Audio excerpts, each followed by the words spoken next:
A 1950s housewife could walk into her kitchen with nothing but a tough cut of meat and a whole apple, and by supper time, that roast was so tender it fell apart with a fork.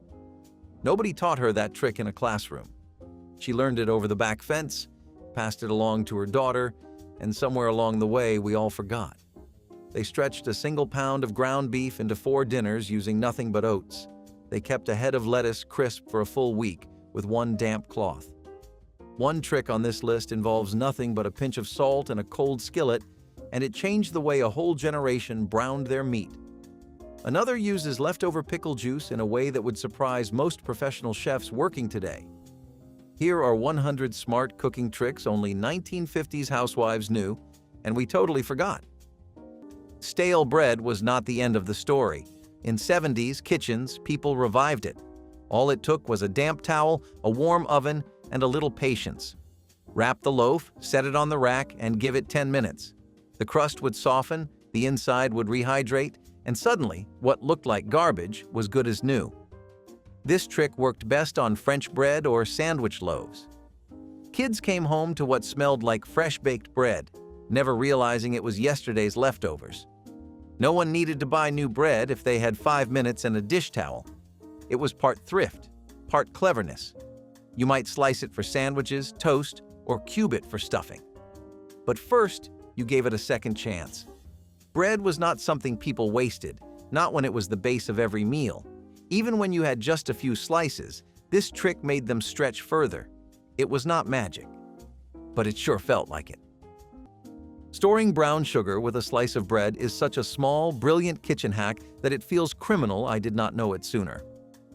Brown sugar loves to clump and harden, turning into one rock-solid brick that ruins your baking plans.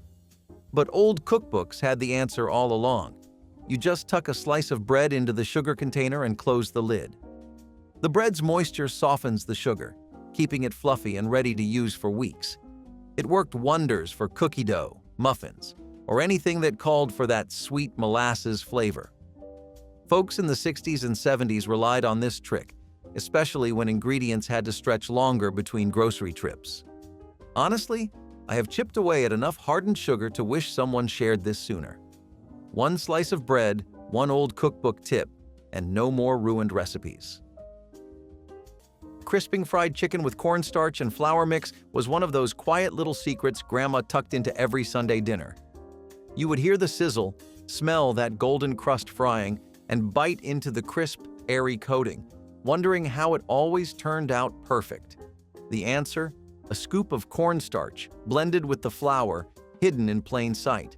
It was not fancy, but it worked, making the crust light, shatteringly crisp without weighing down the chicken or turning it greasy.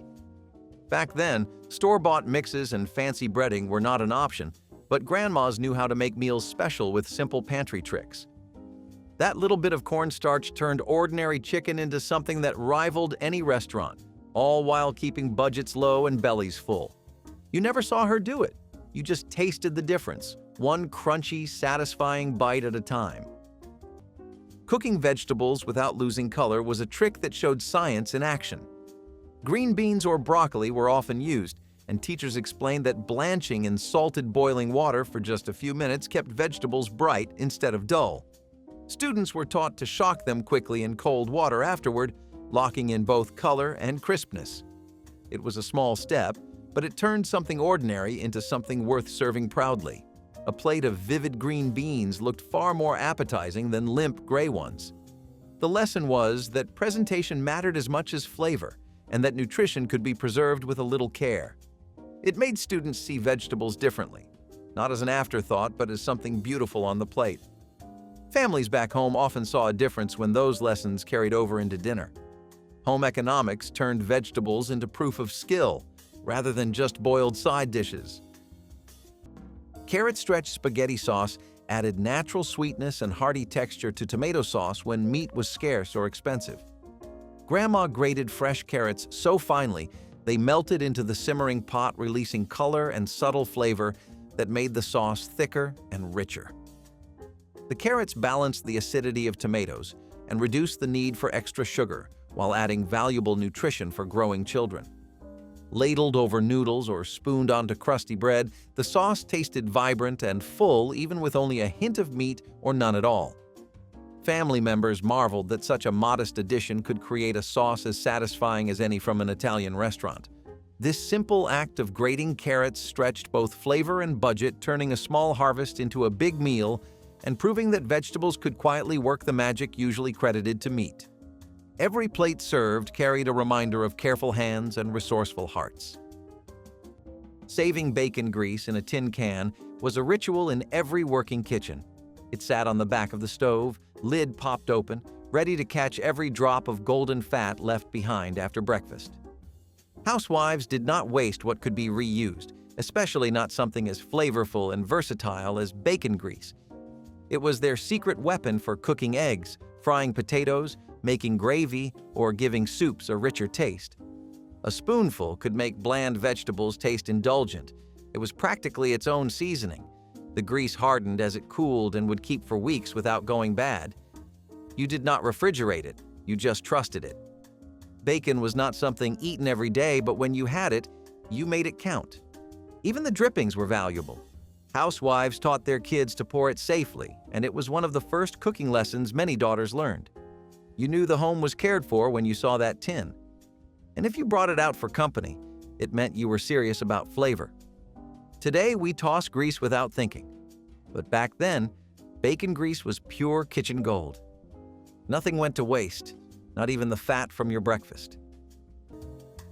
So, you're all no stranger to the concept of heat being really good at sterilizing things. That goes for pretty much every kind of food you've ever had, but it also goes for your bottles too. Why? Well, heat actually kills a lot more things than you might know. It kills pretty much any kind of bacteria, virus, and fungi. And while I'm not trying to imply you wouldn't know that, what I do think is that people, myself included, aren't aware of just how many bacteria there are on surfaces around us. Actually, the number is staggering. They all die of around 212 degrees Fahrenheit though, and that's the temperature of boiling water.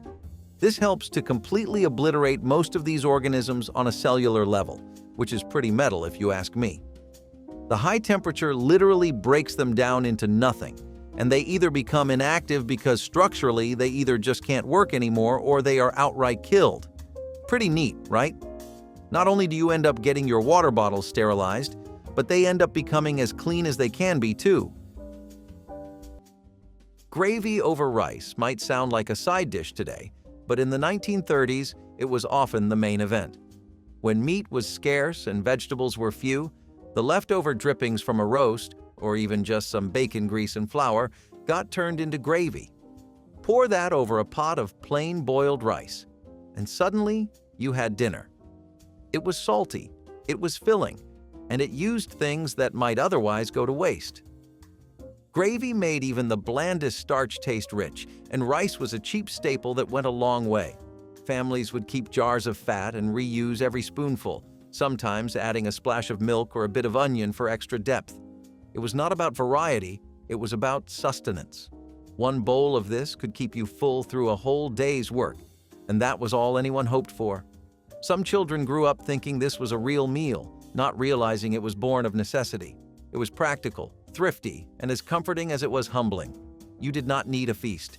You just needed something hot, salty, and spoonable. Cornflake coating for fried foods was one of those budget miracles that came out of a box.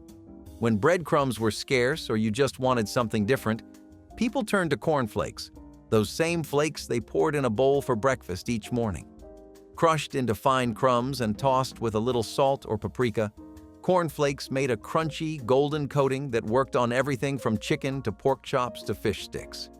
You did not need a deep fryer either, just a baking tray, a little oil, and a hot oven. Some versions used a milk and egg wash first, while others went straight from the cornflake crumbs to the pan. The coating crisped up quickly and stayed put, giving each bite a satisfying crunch. This trick was especially common in the 1950s and 1960s, when convenience met creativity, and boxed cereals found their way into more than just the breakfast table. Kids loved it, adults called it clever, and it quietly became one of the best shortcuts in the American kitchen. Even gluten-free folks today still swear by it. The box said breakfast, but old cookbooks knew better. Fish wrapped in leaves and steamed over coals was a method so simple and brilliant that it feels almost sacred now. Native American cooks would gather wide, sturdy leaves like those from corn, squash, or even certain wild plants, and use them as natural steam pockets. A freshly caught fish, often seasoned with wild herbs and crushed berries, would be carefully wrapped and placed near smoldering coals or atop heated stones. As the heat rose, the moisture trapped inside the leaves would slowly steam the fish, keeping it impossibly tender, flaky, and infused with the faint, earthy flavor of the leaves themselves. When the leaves were finally peeled back, what you found inside was a dish so fresh and alive you could almost taste the river still running through it. Meals like these were more than food. They were rituals of respect for the land. And speaking of sacred gifts from the earth, few treasures were more important to survival and celebration than the humble acorn ground and transformed into something that would feed generations. Stretching milk with powdered milk was a clever kitchen fix that made supplies last longer without anyone noticing. When fresh milk was limited, grandfathers would mix it with reconstituted powdered milk to increase the volume. The flavor stayed close enough that children never knew the difference, and the household budget stretched further. Powdered milk was shelf-stable, cheap, and always on hand, making it the perfect backup when fresh deliveries were unreliable. This trick was especially useful for baking, cereals, or cooking, where small changes in taste went unnoticed. Families who relied on daily milk found comfort in knowing there was always enough. It became one of those silent household practices that kept everything running smoothly. Today, powdered milk is often overlooked, but back then it was a staple that quietly carried families through lean times. It was not glamorous, but it worked, and that was all that mattered. Clever, simple, and effective, it was a survival tool hidden in plain sight. Cucumber vinegar soaks were a quick way to brighten the table when fresh vegetables were hard to come by. Church ladies sliced cucumbers thin, tossed them into vinegar and sugar, and left them to chill. After just a short soak, the cucumbers took on a crisp, tangy flavor that worked perfectly alongside heavy casseroles or fried meats. The sharpness of the vinegar balanced out starchy or greasy dishes, making meals feel lighter and fresher.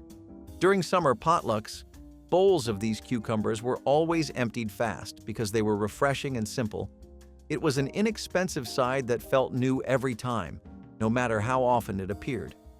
The trick was that the vinegar kept the cucumbers firm and flavorful, so they could be made ahead without going limp. Families often passed around jars of these during hot months, and many recipes appeared in community cookbooks. Kids grew up expecting that every picnic table would have a plate of them. They were not just salad, but a cooling relief in the middle of sweltering afternoons. It was proof that even the simplest tricks could feel like a luxury when done with care. Celery sticks stuffed with peanut butter or cream cheese were a snack that managed to be cheap, filling, and clever all at once. Celery was inexpensive and often sold in bunches that lasted for several days. By filling the hollow stalks with peanut butter or cream cheese, moms created snacks that satisfied hungry children while providing protein or dairy without spending much. Sometimes raisins were added on top, making the playful treat known as ants on a log. It worked equally well for after-school snacks or party trays, where it doubled as a simple appetizer. The beauty of the trick was its speed and thrift, giving moms a way to use vegetables that might otherwise wilt in the refrigerator while also sneaking in a little nutrition. It became one of those small but memorable bites that defined the era's ingenuity, proving that presentation and practicality could meet in one crunchy, creamy snack. Stuffed cabbage rolls were a trick passed down through immigrant families that quickly became a staple for poor households across America. The idea was simple but brilliant. Use cabbage leaves as wrappers and fill them with rice, scraps of meat, onions, or whatever was on hand. Rolled up and simmered in tomato sauce, the bundles became hearty meals that filled plates without using much meat. The rice stretched the protein further, and the cabbage provided bulk, which meant one small pot could feed an entire family. Leftovers kept well and could be reheated for another day, which was always a bonus. Stuffed cabbage rolls were beloved because they looked and felt like real dinners, even when money was scarce. They reminded families that creativity in the kitchen could bring dignity to the table. Corn fritters with syrup were a farmhouse favorite that combined savory strength and sweet comfort in one affordable dish, filling tables with both joy and practicality. Families stirred cornmeal together with eggs, flour, and either fresh or canned corn, dropping spoonfuls of batter into sizzling skillets until golden and crisp around the edges. Once fried, the fritters were stacked high on plates and drizzled generously with syrup, creating a dish that felt indulgent despite its humble ingredients. They could be served at breakfast alongside milk, at supper with beans or greens, or even eaten plain as a snack in between chores. The recipe stretched corn, one of the most dependable crops of rural life, into something that satisfied hunger and spirits alike. For children, the fritters were a treat, a rare bite of sweetness that carried excitement. For parents, they represented the assurance that no matter how little meat or money was available, the family could still share a filling meal together. Corn fritters with syrup were thrifty, hearty, and cheerful, a reminder that ingenuity could transform the simplest crop into comfort worth remembering. Their memory lingers as one of the cleverest meals born out of necessity. Dandelion greens boil was not a fancy recipe, it was pure necessity pulled from the dirt. When grocery shelves were bare and even vegetables became hard to find, people looked to their backyards and roadsides. Dandelions, often treated like weeds, suddenly became dinner. You had to pick them young before they flowered, or the bitterness would be too much. Then you boiled them once to soften the fibers, drained them, and boiled them again to cut down the sharp taste. After that, you could sauté them in leftover bacon fat, toss them with vinegar, or serve them over toast if you were lucky. The result was earthy, tangy, and surprisingly good once you got used to it. It filled your stomach, gave you greens when none were growing in the market, and brought something fresh into a diet that mostly came from tins. Children might have wrinkled their noses, but grown-ups knew the value. Foraging became a quiet revolution. It reminded people that the land could still provide, even when the stores could not. And when a bowl of boiled greens kept your family going for another day, that weed in the yard started to look a whole lot like grace. Quietly boosting stews with Worcestershire sauce was one of those old kitchen secrets Grandma kept to herself, but it made all the difference. You would walk into the house, smell that stew simmering low on the stove, rich and savory, and swear there was some special seasoning hidden in there. Truth was, there was, but it came from a little glass bottle tucked in the pantry, often overlooked but never forgotten. A few drops of Worcestershire sauce were all it took to deepen the broth, adding layers of flavor that made plain stews feel like they had been simmering in a restaurant kitchen all day. It brought a hint of tang, a touch of umami, and just enough richness to stretch simple ingredients into something that felt hearty, filling, and complete. Grandmas understood meals had to be more than just food. They had to be satisfying, comforting, and worth sitting down for, even when the meat was scarce or the vegetables were humble. You might not have seen her use it, but you sure tasted it in every spoonful. That quiet little bottle carried decades of kitchen wisdom, quietly elevating simple meals without anyone the wiser. Quick pickling vegetables with vinegar and sugar was pure genius for stretching meals and adding flavor when groceries ran thin. Home cooks back then knew how to make ingredients pull double duty, and pickling was their go-to trick for brightening up plates without fancy seasonings or expensive sides. You would slice up cucumbers, onions, or whatever veggies were on hand, toss them in a mix of vinegar, sugar, salt, and water, and let them sit for a few hours or even minutes. Suddenly, you had tangy, crisp pickles to serve alongside sandwiches, pot roasts, or beans. It added crunch, cut through heavy meals, and made leftovers feel new again. Quick pickles showed up in nearly every old cookbook for a reason. They were fast, cheap, and full of flavor when budgets were tight. It is the kind of trick I wish had landed in my kitchen sooner. How many dull, plain dinners could have been saved with just vinegar, sugar, and a little old-school know-how? Ice cube trays were not just for water. In the 70s, they were also for saving summer. If you had a backyard garden or even just a few pots on the windowsill, you knew the joy and the panic of too many herbs all at once. Basil, parsley, chives, dill. They came fast and furious. But someone smart figured out how to chop them, mix them with a little water or oil, and freeze them in cubes. Pop one out midwinter, toss it in a soup or pan, and suddenly your kitchen smelled like July. It was a tiny act of planning ahead that paid off months later. This trick stretched your harvest, saved you a trip to the store, and brought real flavor to dishes long after the garden went cold. Back then, store-bought herbs were expensive and often wilted by the time you got home. But a cube of frozen oregano? That was gold. You did not need labels. Just a glance and a whiff told you what was inside. These trays lived in freezers next to casseroles and stock bags, quietly waiting to make something better. They were the secret ingredient behind a lot of "how did you make this taste so fresh?" dinners. How to stretch milk with powdered milk was a lesson in thrift that many households quietly appreciated. Teachers instructed students to mix powdered milk with fresh, creating more without losing flavor. This stretched supplies during tight times when buying more milk was not possible. For children who drank glasses daily, it meant nothing changed on the table. In cooking, it gave sauces and puddings the same creaminess without extra cost. Students discovered that careful blending made the difference, since lumpy powdered milk gave the trick away. Once mastered, it became nearly impossible to notice.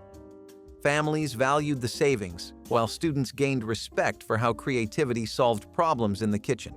It was not just about milk, it was about making more out of less. This simple trick carried the spirit of home economics, where thrift and skill came together. It was a reminder that even shortages could be overcome with clever thinking.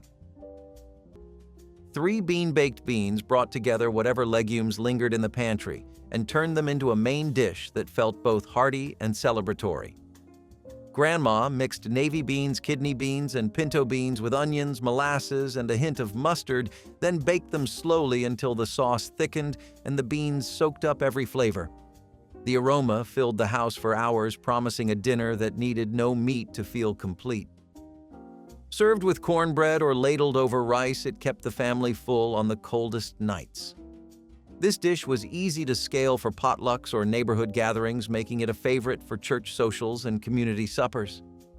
Each spoonful offered warmth, protein, and a touch of sweetness, proving that simple staples could satisfy even the biggest appetites.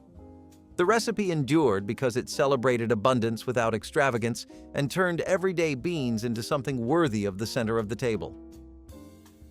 The pressure cooker was first invented in the 17th century, but most people began associating it with the late 19th and early 20th centuries, when stews became extremely common. Commercial mass production of pressure cookers began around this time, with the first one, the MBG, made in a Chicago factory in 1930. Due to high demand from home chefs, including stay-at-home wives and grandmothers, these cookers quickly gained popularity in the market. You could reduce cooking time with them, and they used a lot less energy than most conventional methods. As a result, people really took to these neat little things. One of the best parts was that it retained 2 of the most important things about your food better than anything else, which was the flavor and the nutrients. Pressure cooking helped keep more nutrients in your food as it used less water overall, and the tightly sealed environment helped keep evaporation on the down low, and it was really good for handling tough cuts of meat. Pre-freezing pies really helps before you delve deep into that baking rabbit hole, and it's for 2 reasons. You get a much flakier crust, which I'm assuming is something you want, and the fillings also stay really even, which I know you want. So, there are some sciencey reasons behind why this happens, and we'll definitely be getting into them. But if you're here for the too long, didn't read the version, then basically, moisture control, temperature regulation, and it helps keep the fat.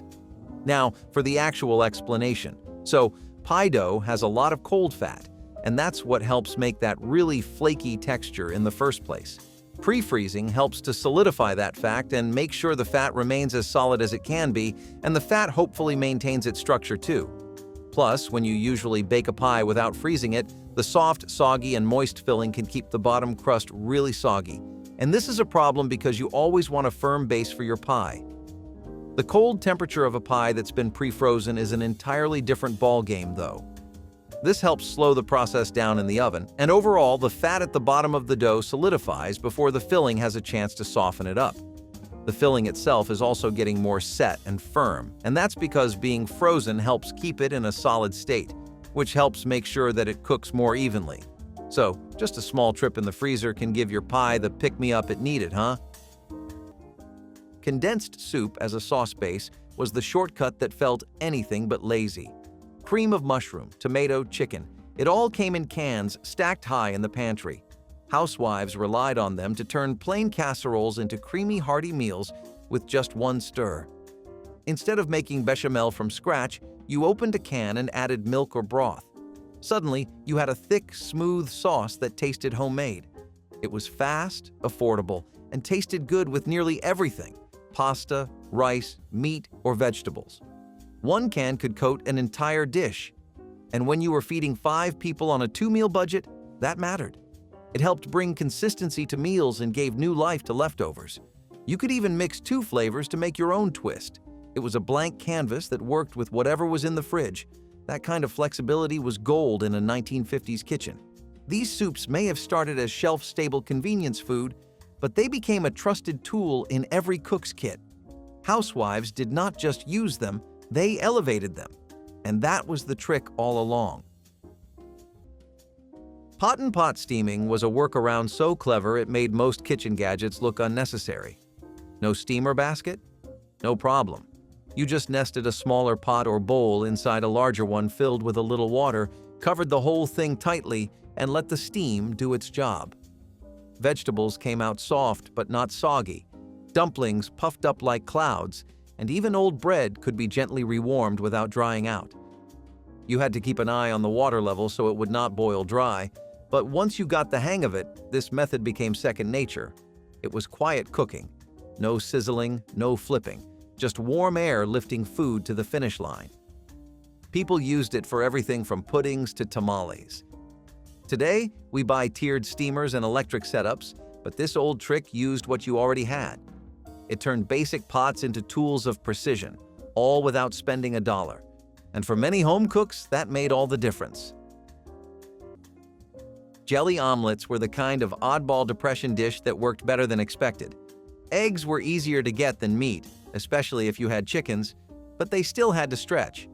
So when there was no bacon or sausage, people got creative. They spread jam or jelly inside a folded omelet and served it like breakfast dessert. Grape, apple, strawberry, whatever you had, often homemade and preserved. It was sweet, soft, and oddly satisfying.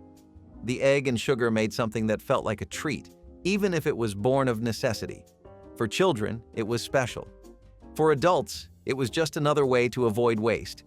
You could swap in stewed fruit or mashed banana if jelly was gone. It was quick, flexible, and checked every box for a depression meal.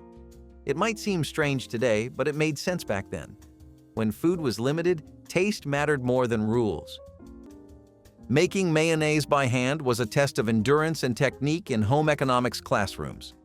Students learned to whisk egg yolks while slowly adding oil, drop by drop, until the mixture thickened into creamy emulsion. Too fast and it would separate, too slow and it would feel endless. Teachers explained that patience was the real ingredient, along with a steady wrist. Vinegar, lemon juice, and mustard could be added for flavor, but the lesson was about control. It was not only mayonnaise they were making, it was the skill of turning simple parts into something unified. Most students found it exhausting, yet rewarding once the thick spread finally appeared in the bowl. The pride of spreading homemade mayonnaise on bread after such effort was unforgettable. While jars from the store eventually replaced the habit, students remembered the cleverness of knowing it could be made from scratch if needed. It was both practical and empowering.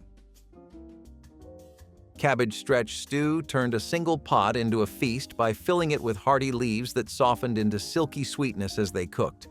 Grandma chopped cabbage into generous ribbons and simmered it with potatoes, onions, and just a little meat or smoked bone for flavor. The cabbage released moisture that thickened the broth and carried the seasoning through every bite, making the stew feel far richer than its cost. Served with a slice of homemade bread, it warmed the family through long winters and made even the scarcest pantry look abundant. The scent filled the house, drawing neighbors who often brought their own bowls, hoping for a taste. No one left hungry because the pot always seemed to hold enough for one more serving. This humble dish proved that a simple vegetable could turn a few scraps into a meal worth remembering, and reminded everyone that real comfort often begins with the simplest garden greens. Grandmas thought that rolling pins were pretty essential to a good baking session.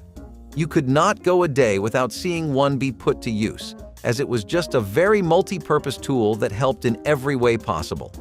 You could flatten dough with them, roll out a pie crust or a tart crust, as well as the doughs for cookies. You could get cookie dough to a very precise thickness with a rolling pin, and many a wonderful batch of gingerbread, shortbread, and red velvet cookies, which were really popular back then, were rolled out thanks to these pins. In the hands of an amateur, they may not be the best tool, but in the hands of a veteran home chef that has been rolling and baking for most of their life, there was arguably no tool better than these pins.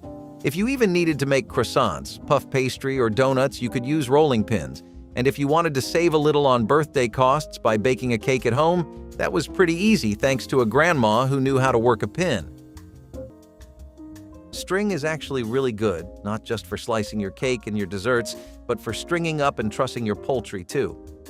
It helps keep the bird in a compact and even shape, which, as you may have obviously guessed, helps ensure that the bird cooks evenly too. Trussing your poultry with string helps to make sure that the bird is cooking evenly because of the fact that it helps maintain the overall shape of the bird. The legs and wings stay close to the body instead of away, and this helps the heat travel overall a lot more easily throughout the bird. You get uniform cooking this way, which is always better as opposed to, well, ununiform cooking. The poultry really keeps its moisture too, which is always good because, let's be honest, nobody likes eating a dry bird. The tight packaging helps to make sure the moisture doesn't get away, and the meat overall stays a lot more tender and juicy. Trussing also has an unexpected benefit, but since the body stays tighter and more together, the presentation ends up looking better too. This is a part of why trussing your bird around Thanksgiving became such a massively practiced hobby across the United States.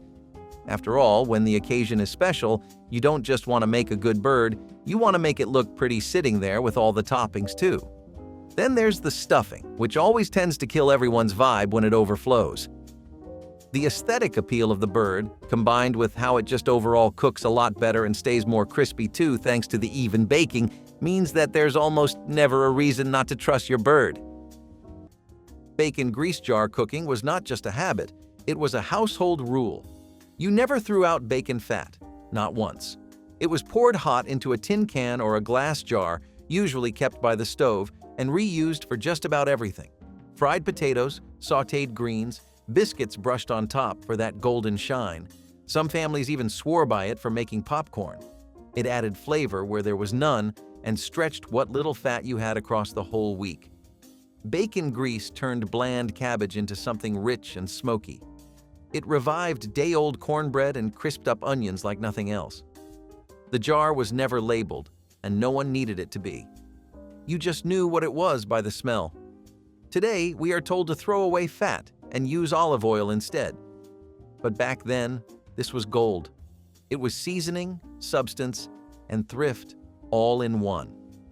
And even though it is missing from most cookbooks now, that old bacon jar still lives on in a few quiet kitchens that remember its worth.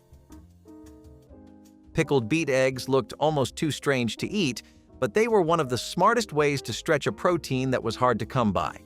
Eggs were precious, and when you had a few on hand, preserving them meant you could enjoy them over days instead of one single meal.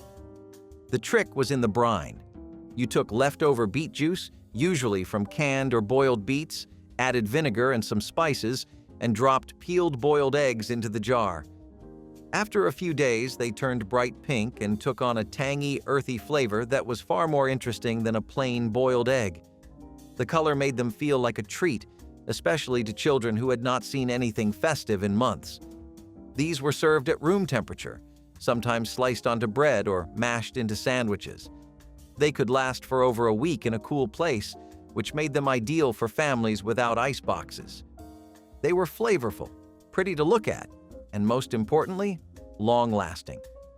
Pickled beet eggs were one of those strange depression dishes that did not just make do, but made something new. Maple sap water, the original sweet cooking liquid, was one of nature's purest gifts and one that Native American communities mastered long before the first colonists ever set foot in North America. In early spring, when the nights were still cold but the days warmed just enough, sap would begin to flow through the veins of maple trees. Native foragers would tap these trees carefully, gathering the clear, slightly sweet liquid that poured out. It was not yet the thick, sticky syrup we think of today. Instead, it was a crisp, refreshing, faintly sweet water that could be drunk straight or used to cook rice, stew, or even brew lightweight, revitalizing teas. To drink maple sap water was to drink hope after a brutal winter. But as delicious as maple was, native chefs had another dark, overlooked ingredient that added both flavor and unexpected health benefits to their meals. And it came straight from the heart of the fire itself. Cooking potatoes in wood ashes was a trick straight from the campfire days. Your grandfather knew that you did not need pots or pans to make a good meal if you had patience and a fire. Potatoes were tossed into the hot ashes, covered and left to cook slowly. The skin would char, the insides would steam, and when peeled open, the flesh was soft, smoky, and rich. It was a food of farmers, hunters, and workers who needed nourishment on the go. Potatoes were cheap, filling, and easy to carry, so the ash method turned them into a meal anywhere. Families used this during picnics, camping trips, or even when cooking fuel was scarce at home. The flavor was unlike anything from an oven, earthy and comforting in its simplicity. It was a meal of resourcefulness, showing how little you really needed to eat well if you knew a few clever tricks. Canned milk frosting was a budget-friendly way to make desserts feel indulgent without using expensive cream.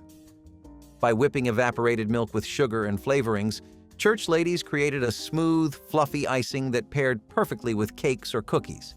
It was cheaper, easier to store, and still had the richness people craved.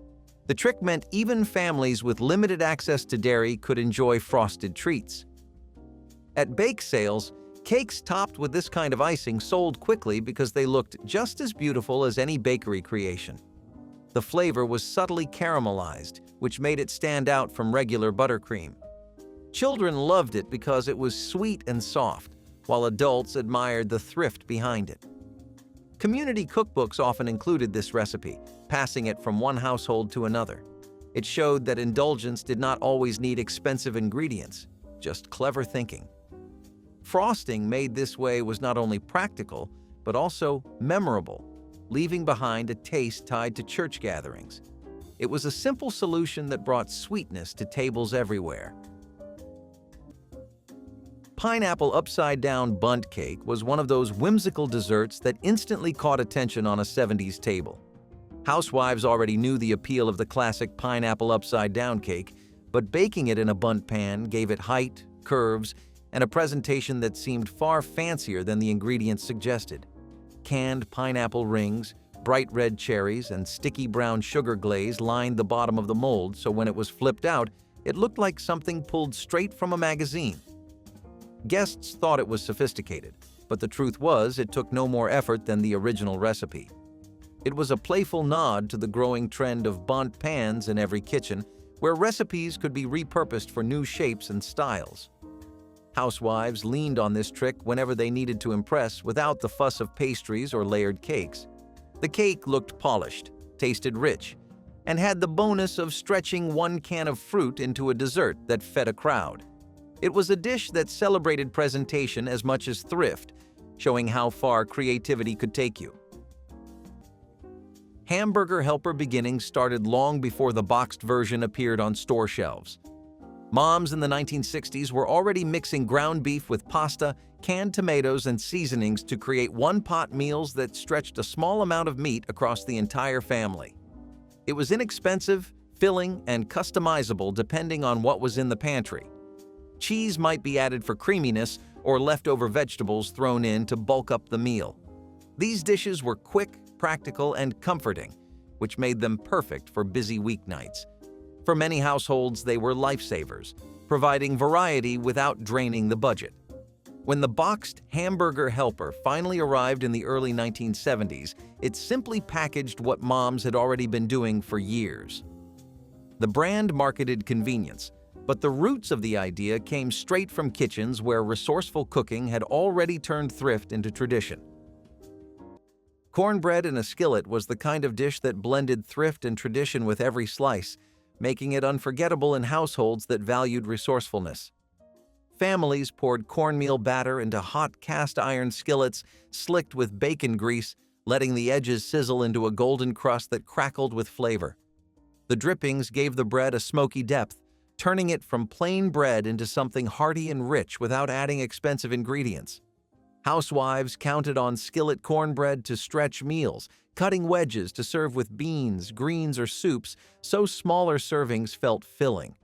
Children happily broke off pieces to enjoy with butter, honey, or molasses, and parents valued how it repurposed the grease left from breakfast instead of wasting it. Skillet cornbread became more than food. It was a symbol of survival and comfort, proof that one pan and cleverness could feed an entire family. It lived in the rhythm of rural kitchens, showing that homemade flavor carried power companies could never package or sell. Skillet cornbread reminded families that even simple meals, made with patience and scraps, could be deeply satisfying and memorable, and its legacy deserves to remain on the table.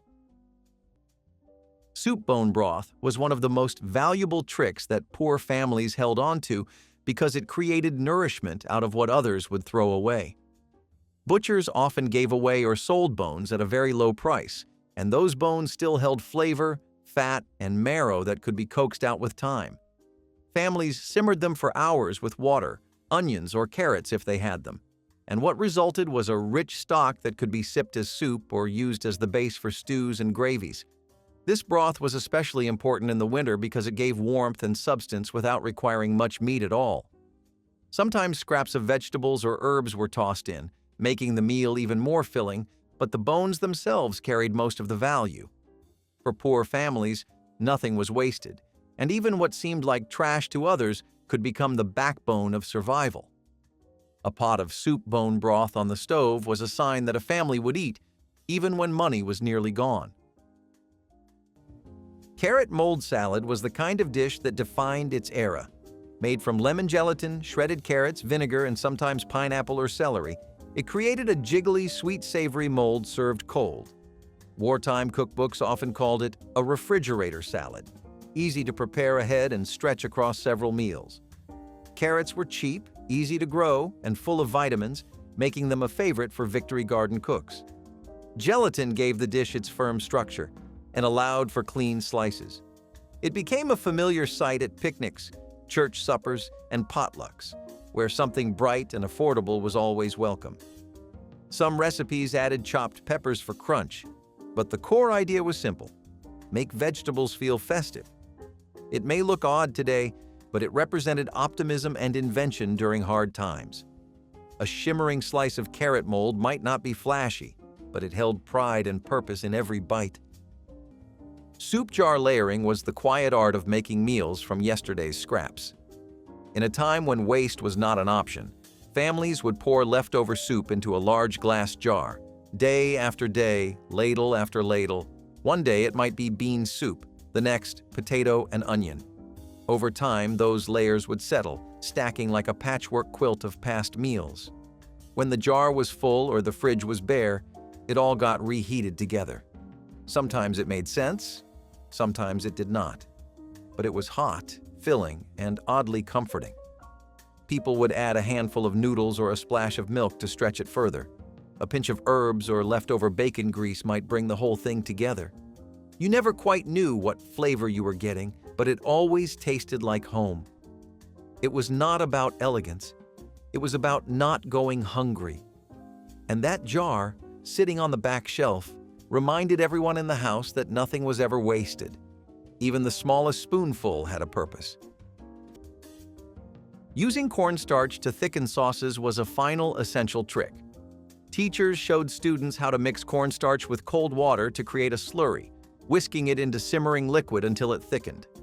The technique seemed magical, transforming thin broths into glossy gravies or sauces in seconds. It was an emergency fix that saved dinners when flour lumps ruined the base. Students quickly realized that a teaspoon of cornstarch could rescue a watery stew or elevate a stir-fry. It was science and cooking blended together, giving results that felt instant. The classroom often erupted with pride when sauces turned silky right before their eyes. This trick was practical, thrifty, and endlessly useful in everyday cooking. It gave students confidence to experiment, knowing they had a way to recover from mistakes. Home economics was full of little miracles like this, and cornstarch thickening was one that never lost its charm. Split pea and ham bone soup made the most of a holiday ham long after the main feast ended by drawing every ounce of flavor from the leftover bone. Grandma simmered the bone with green split peas, carrots, celery, and onions until the peas softened into a creamy, hearty soup. The marrow and smoky bits of meat released slowly, creating a broth so rich it needed little seasoning beyond salt and pepper. Served with thick slices of bread, it warmed the family through cold evenings and kept hunger at bay for hours. What began as scraps became a dish that felt celebratory in its own right, and neighbors often stopped by when they caught the scent drifting from the kitchen window. This soup demonstrated the art of patience and respect for ingredients, showing that real thrift was also real abundance. Every ladleful told the story of meals that never truly ended and love that lasted well past the holiday itself. Wooden spoon collections were also a very typical sight in America during the 20th century. A lot of these things got as popular as they did because they lasted so long and were also pretty durable. Nowadays, it is very easy to get a replacement for something if it breaks or something goes wrong, but it was more of an inconvenience then. Wooden spoons didn't melt or warp even with daily exposure to heat, so they were used in nearly every aspect of cooking. Besides the practicalities of all of it, the aesthetic appeal was also really out there. They went along with most of the interior of homes back then, which was pretty wood-oriented, and the rustic charm and warm, dulcet tones of a well-stacked collection of wooden spoons really brought it all together. It's when the little things come together that a place really shines, you know? Cold water pie crust was the kind of trick that did not need fancy words or modern instructions.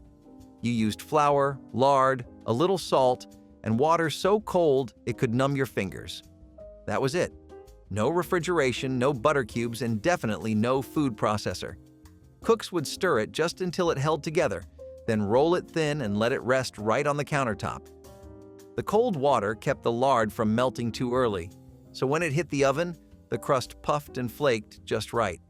It was soft in the middle, crisp at the edges, and you could slice it clean even after it cooled.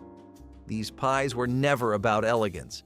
They were about making do, impressing no one but keeping the family full. That pie might hold stewed apples or onions and potatoes, or a mix of beans and leftover meat. Either way, it worked. You cannot find this in modern cookbooks because no one wants to talk about how powerful a glass of ice water and a bit of patience used to be. It was not glamorous, but it was genius.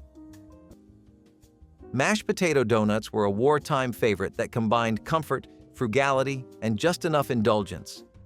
They started as a way to use up leftover mashed potatoes, especially the cold, sticky kind no one wanted to reheat. Mixed with flour, sugar, eggs, and spices, the dough was rolled out, cut into rings, and fried until golden. The potatoes made them tender on the inside, with a crisp outer shell that held up well to a dusting of powdered sugar or a quick dip in glaze. The texture was somewhere between a cake donut and a fritter, and they were surprisingly filling. These showed up in cookbooks throughout the 1940s and 1950s, usually listed under budget baking or no-waste desserts.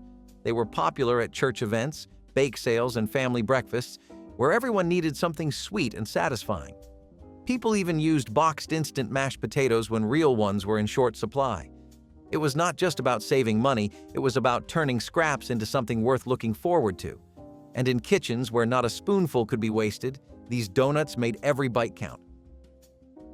Burying food underground for natural refrigeration was one of the quiet genius moves that let Native American families survive through blistering summers and brutal winters alike. It sounds almost too simple now, but when done right, it was remarkably effective. By digging deep, shaded pits and lining them with grass, bark, or even cool stones, they created natural refrigerators that could keep vegetables crisp, fruits fresh, and even meat safer than leaving it above ground. There was an art to it, a dance with the seasons and the soil that few today remember. But the wisdom of making the earth itself your storage partner never truly faded. And when long journeys or harsh winters loomed ahead, native chefs had another brilliant solution for keeping their people nourished on the move, mixing wild berries, nuts, and hidden energy into one of history's first real trail mixes. Preserving eggs in water glass was a trick that kept kitchens running smoothly long before modern refrigeration became part of everyday life. Water glass, also known as sodium silicate solution, was mixed with water in crocks or jars to create the preserving liquid. Freshly laid eggs were carefully placed into the mixture, where the solution sealed their porous shells and kept bacteria out. This prevented spoilage and kept the eggs tasting remarkably close to fresh. Grandfathers and grandmothers relied on this trick to store dozens of eggs through the cold winter months when hens naturally laid fewer. Families could count on having protein for baking, frying, or scrambling even when nothing new came from the coop. The eggs stayed edible for months, sometimes close to a full year, which gave households security in times of shortage. The crocks were usually kept in cool root cellars, safe from heat and sunlight, and were checked occasionally to ensure none were cracked. It was a practice that required planning and patience, but the reward was a dependable food supply without relying on markets. Today, the method is nearly forgotten, yet it remains one of the most clever and practical survival skills of the past. Pressure-cooked chicken was a revelation before slow cookers became the standard in American homes, and church ladies embraced it with open arms. Using stovetop pressure cookers, they could turn tough or inexpensive cuts of poultry into tender, juicy meals in a fraction of the time it normally took. This was a godsend for busy families and for women preparing large meals for church suppers, because it saved both hours and money. Instead of roasting for long stretches, chicken could be cooked quickly, with the pressure sealing in flavor. The meat was moist, the broth rich, and the process efficient enough to keep up with the pace of community gatherings. Recipes for pressure-cooked chicken often appeared in church cookbooks, teaching new cooks how to master the technique. For families on tight budgets, this trick meant they could make poultry stretch further without losing quality. It was clever, practical, and delicious, the kind of trick that showed church ladies always knew how to work smarter in the kitchen. Frozen orange juice cakes delivered brightness to even the simplest gatherings. Housewives discovered that concentrated frozen orange juice added zing to pound cakes, icings, and glazes, creating desserts that felt fresh without relying on costly produce. A spoonful of concentrate packed more punch than squeezing oranges, and it kept well in the freezer. Pound cakes livened up with orange zest became a crowd pleaser at potlucks and coffee hours. It was a shortcut that elevated simple baking into something memorable, proving that a small trick could carry big impact. Housewives cherished recipes that turned pantry staples into desserts that wowed guests, and this was one of the best. Stuffed green peppers with rice and tomato sauce were a clever way to make a little beef go a long way. By hollowing out peppers and filling them with a mixture of rice, scraps of ground beef, and tomato sauce, moms created a hearty dish that looked impressive but cost very little. The rice carried most of the bulk, while the beef added flavor and protein, making the meal balanced without being expensive. Tomato sauce tied everything together and added a comforting tang. This dish became popular not only because it was thrifty, but also because it felt satisfying and festive, with each family member served their own portion. It also fit neatly into the casserole culture of the 1960s, where entire meals were baked in one dish and served straight from the oven. Stuffed peppers remain a nostalgic reminder of how clever cooking used simple vegetables to anchor meals that brought comfort and thrift to the table.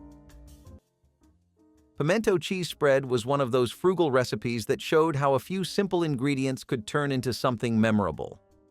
Families mixed processed cheese with mayonnaise and chopped pimentos, creating a spread that was creamy, tangy, and bold enough to hold its own without costly meats.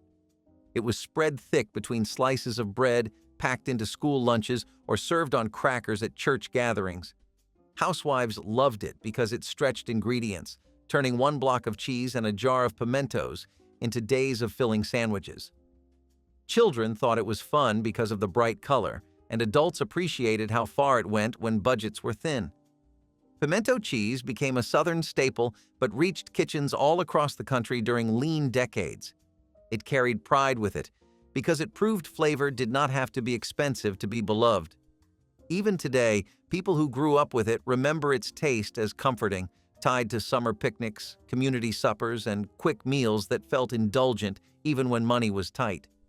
It was one of those tricks food companies wished families would forget because it kept people from needing pricier deli meats. When the soup pot was barely full and bellies were still empty, you cracked in an egg. That was the 70s version of a protein boost, simple, affordable, and surprisingly filling. This had roots in Asian and European cooking, but it caught on in lean American kitchens. You whisked an egg, poured it into simmering broth, and watched it bloom into ribbons. It was fast, it was hearty, and it made a bowl of soup feel like a full meal. People did it in tomato soup, chicken broth, even vegetable stew. You did not need meat if you had one egg and a pot. It added texture, it added body, and it added staying power to meals that felt too light. This was not for show. It was survival with a bit of style. Kids watched it swirl. Parents knew it bought them a few more hours of full stomachs. Just one egg could stretch dinner. And in the 70s, that meant everything. Quick crustless quiche with mayonnaise was one of those forgotten gems tucked into mid-century cookbooks. And honestly, I wish I had stumbled on it sooner. Quiche always sounds easy on paper, but the second you start fussing with pastry dough and rolling pins, the whole thing turns into a project. Back in the 1950s and 1960s, families stretched ingredients and time however they could, and skipping the crust altogether was one clever shortcut. Instead of dough, you mixed eggs with mayonnaise, poured it right into the pan over whatever fillings you had, spinach, cheese, leftover ham, and baked it like a casserole. The mayo added moisture, richness, and just enough structure to hold everything together. No fancy pastry work required. You would find this trick buried in church cookbooks, clipped from women's magazines, or shared at neighborhood potlucks. It tasted fancy, looked impressive, and made breakfast or dinner come together in no time, even when groceries were scarce. Looking back, I skipped making quiche so many times just because I dreaded the dough. Turns out, all I needed was a few eggs, a spoonful of mayo, and one smart old cookbook trick. Mock ham loaf was not about fooling anyone. It was about bringing comfort when meat was a rare luxury.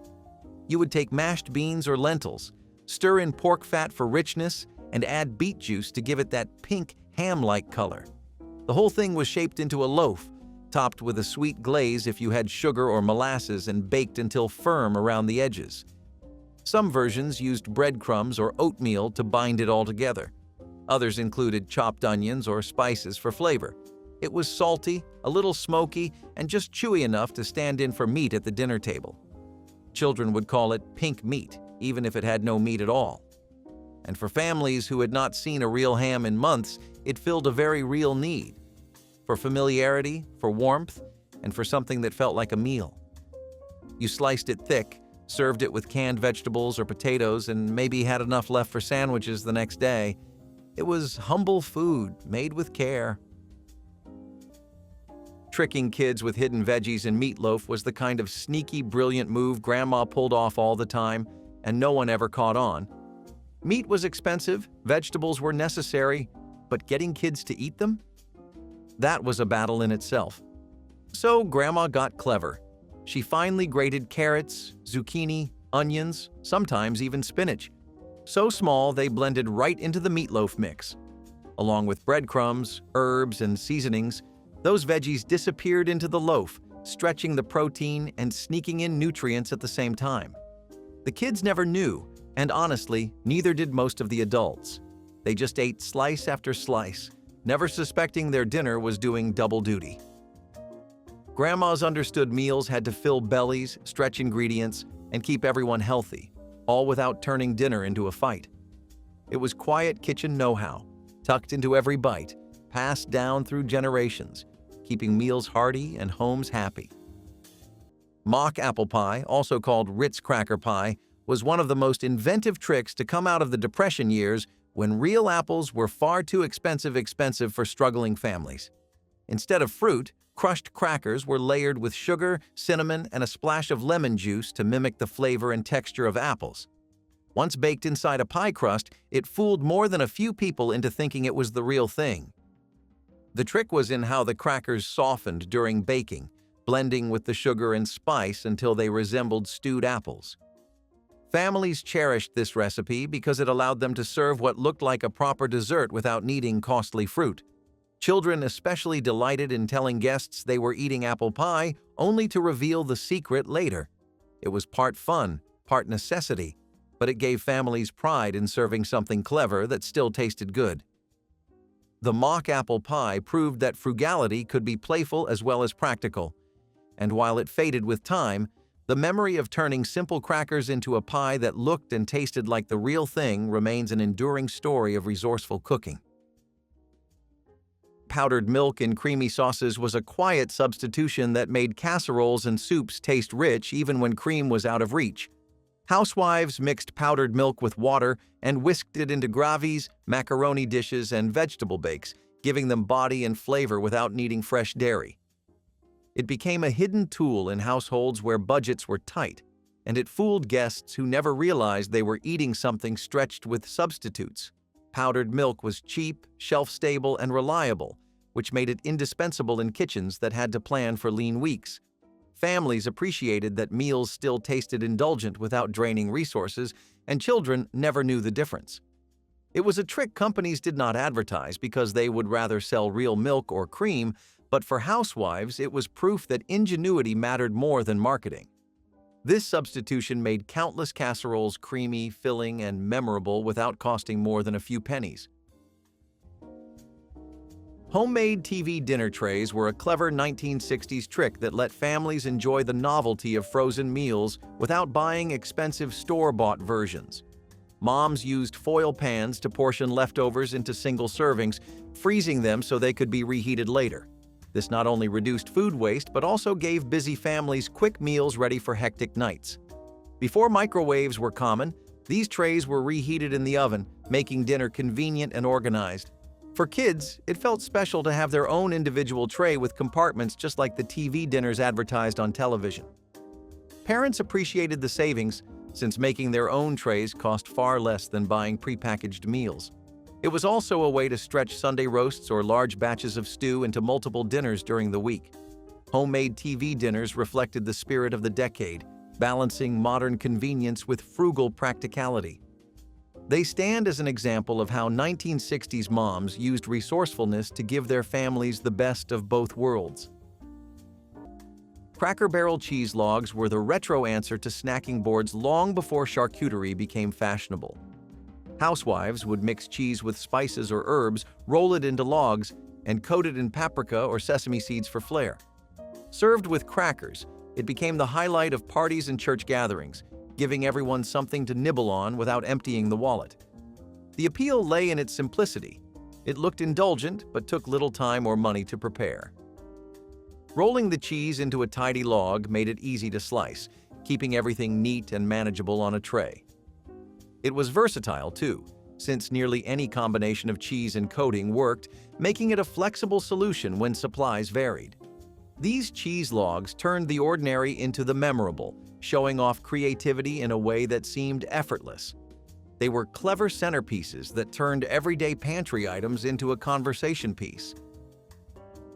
Homemade mayonnaise was one of those tricks that made church ladies feel like magicians in the kitchen. Before jars of mayonnaise were widely available, women learned to whisk oil and egg yolks together until they became a smooth, creamy spread. It was not easy because the mixture could break if handled too roughly, but when it worked, it felt like an accomplishment. Homemade mayonnaise was used in sandwiches, potato salads, and vegetable spreads, bringing a fresh richness that people remembered fondly.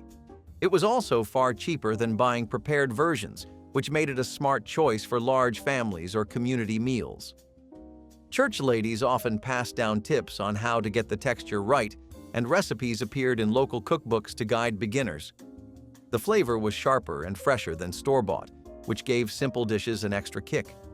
At potlucks, someone always had a mayonnaise-based salad that was proudly made from scratch. It was another reminder that thrift and taste did not have to be separate. Making something out of simple pantry items and skill was a badge of honor. It was clever, frugal, and satisfying. Deer fat candles were one of the most imaginative and resourceful ways Native American cooks kept their meats tender and richly flavored over long, slow roasts. After rendering down the fat from deer or elk, they would form simple candles, which were set up to drip slowly over roasting meat on open spits or stone racks. As the fat melted, it would baste the meat continuously, keeping it moist, savory, and infused with a deep, wild flavor that no bottled sauce or glaze could ever match. This technique did not just make the food taste better, it helped preserve it longer, coating the meat with protective fat layers that held in moisture and kept bacteria at bay. But when it came to baking bread, native cooks had another kind of magic altogether, capturing the very air itself to make dough rise without a single packet of yeast. Saltine cracker pie crust was the quiet hero of the no-frills American dessert scene. Before graham crackers took over, home bakers turned to what they had: plain old saltines. Crushed up, mixed with sugar and melted margarine, and pressed into a pie dish, these humble crackers transformed into a sturdy, slightly salty base that balanced sweet fillings beautifully. You would find this crust holding up lemon chiffon pies, coconut cream, and even banana pudding. The salt gave it a surprising edge, cutting through all the sugar and keeping things from tasting one note. Sometimes cooks would toast it in the oven before adding the filling, just to give it extra crunch. And while it never became a household staple like graham cracker crusts, it held on as a clever trick among thrifty bakers. If your pantry was low and your guests were coming soon, this crust saved the day. It tasted like ingenuity, like making dessert work even when you were one step from out of options. That was the kind of creativity that turned crackers into cornerstones. Grated raw potato pancakes were born out of pure necessity and just a little bit of grease. All you needed was a couple of raw potatoes, some flour to bind, an onion if you had it, and a hot skillet. Shred it all fine, press out the water, mix it together, and fry until golden. What came out was crispy at the edges, soft in the middle, and filling enough to count as breakfast, lunch, or dinner. These pancakes did not pretend to be fancy, they just showed up and got the job done. Potatoes were the backbone of many meals in the 1930s because they were cheap, lasted forever in storage, and grew in poor soil. You could trade for them, grow them, and feed a family for days with just a sack. These cakes were sometimes topped with applesauce or served alongside beans or eaten plain and hot off the pan. They were adaptable, frugal, and satisfying. A hot cake in a cold kitchen was enough to lift your spirits a bit. That crunch meant you were doing okay, at least for today. Skillet roasting coffee beans at home was an act of love and patience. Before electric roasters and fancy blends, families would buy green coffee beans in bulk and roast them right in their kitchens. A heavy cast iron skillet was all you needed. You kept the beans moving constantly to prevent burning, usually shaking the pan or stirring with a long spoon over medium heat. The smell was smoky, earthy, and almost intoxicating. You had to listen closely for the first crack, that sharp popping sound that told you the roast was beginning. Some people liked a lighter roast, others waited for a darker color and fuller aroma. Once cooled, sometimes wrapped in a damp towel, they were ground by hand or in a manual grinder and brewed fresh. It was a whole process, but it made your morning cup feel earned. Today's coffee comes pre-roasted, pre-ground, and sealed in plastic. But back then, roasting your own beans was a skill that saved money, deepened flavor, and filled the house with the kind of smell that told you the day was starting right. Stretching ground beef with rolled oats was not just frugal, it was necessary. Meat was pricey and often rationed, but families still needed protein on the plate. Instead of using a full pound of beef for meatloaf or burgers, housewives would mix in rolled oats. They soaked up flavor, added texture, and held the mixture together like a charm. You would never guess there was less meat. And if you seasoned it well, with onion, garlic, or even ketchup, it tasted like the full thing. Some even preferred it that way. It was healthier, heartier, and cheaper. This trick helped feed more mouths without sacrificing quality. You could get 6 burgers out of a half-pound of beef if you did it right. Housewives took pride in that. It was not about cutting corners. It was about making smart use of what you had. And in a time when every meal was cooked from scratch, that kind of ingenuity was respected. It made dinner stretch further, and everyone left the table full. Today we might call it a budget recipe. Back then, it was just how things were done, quietly clever and always thoughtful. Potatoes are really starchy, and this gives them a lot of benefits outside the kitchen and your plate of food too. It helps them take away any kind of excess salt from your dish by just making sure that you don't have excessive moisture. As we have gone through so many times in this video already, the moisture amount in your food needs to be just right for a lot of things to work, as they ideally should. Potatoes, being composed almost entirely of starch, have a massive capacity for absorbing all kinds of liquids. You put raw potatoes into some kind of soup, stew, or sauce, and just watch as it takes away the liquid and salt. Most of the salty liquid gets absorbed by the potatoes thanks to a process known as osmosis. This is what happens when liquids or water move from one object to another to balance out the overall concentrations. The starches of the potato help to make a membrane that helps to draw the liquid into the potato. Plus, besides just that, potatoes are really good at diluting salt. Why does this help? It helps to keep the salt-to-food ratio low, which ensures that your steak or burger is just the right amount of bitter and not overpoweringly so. All in all, a little potatoes on the side have more benefits than you'd initially expect. Crock pots were more or less the slow cookers of the past century, and they were extremely trendy in the 1970s and 1980s. You could pin their skyrocketing popularity on a lot of things, but most of it was that they aligned with the food norms of the time. Slow-cooked roasts and the like were becoming a daily aspect of people's meals once again, and besides that, people wanted to step away from hard and complicated cooking that required you to dedicate a lot of time to being in the kitchen and observing every little thing. Crockpots let you do that by just setting whatever you had on the stove and forgetting about it for a while as it slowly cooked, so you could tend to other work, chores, or just some much-needed relaxation time without any worries. One-pot meals also were some of the most widely consumed things people had, with stuff like casseroles and soups being a typical American lunch back then. Also, people really appreciated what it did for the flavor. The United States is largely a meat-eating country, and slow cooking really enriches the flavor of anything you are working with.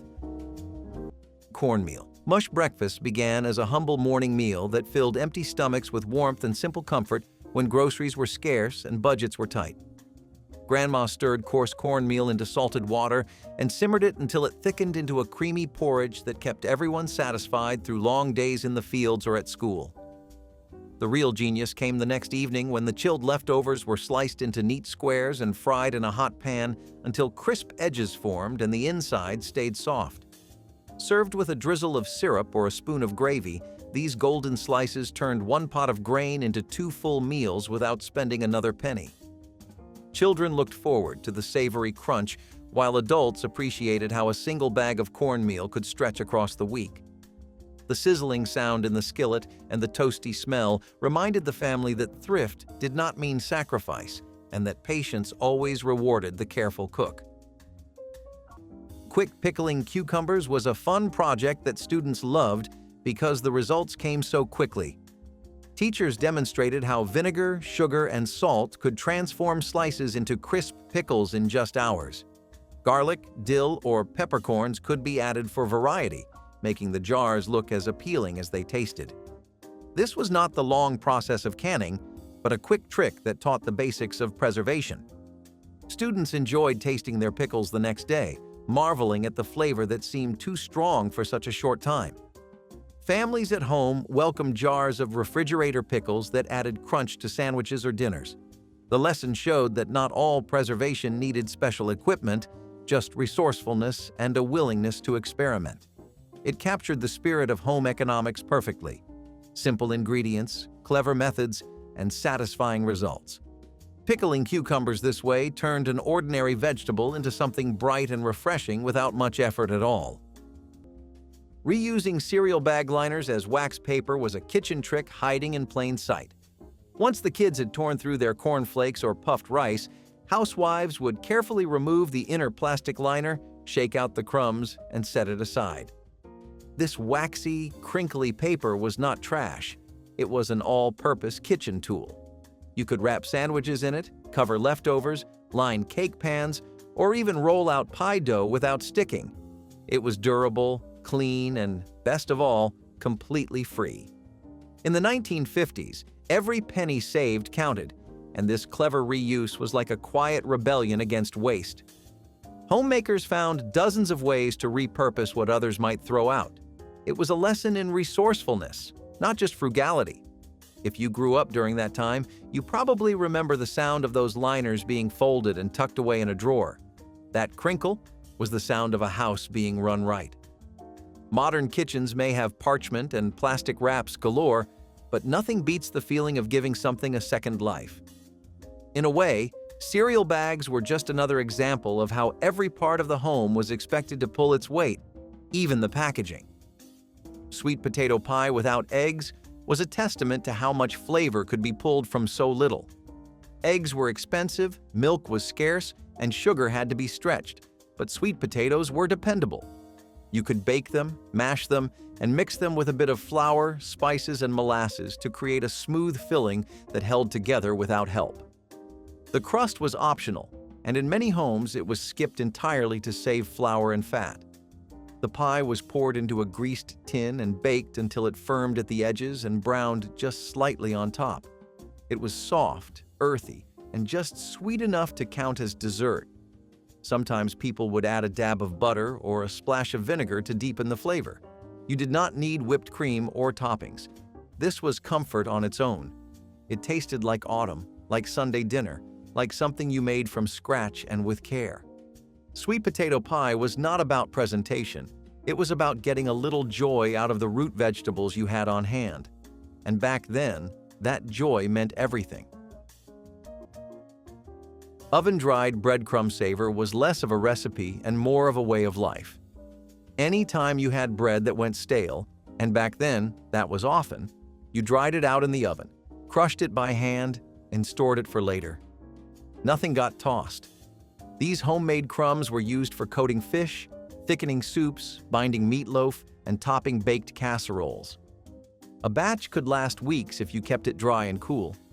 Some people seasoned them with herbs or garlic powder, while others kept them plain and let the dish carry the flavor.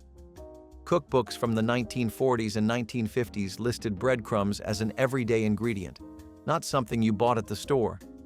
They called them pantry gold and treated them with care. It was a small step toward stretching every meal and making use of everything, and it came with that quiet pride of not letting good food go to waste.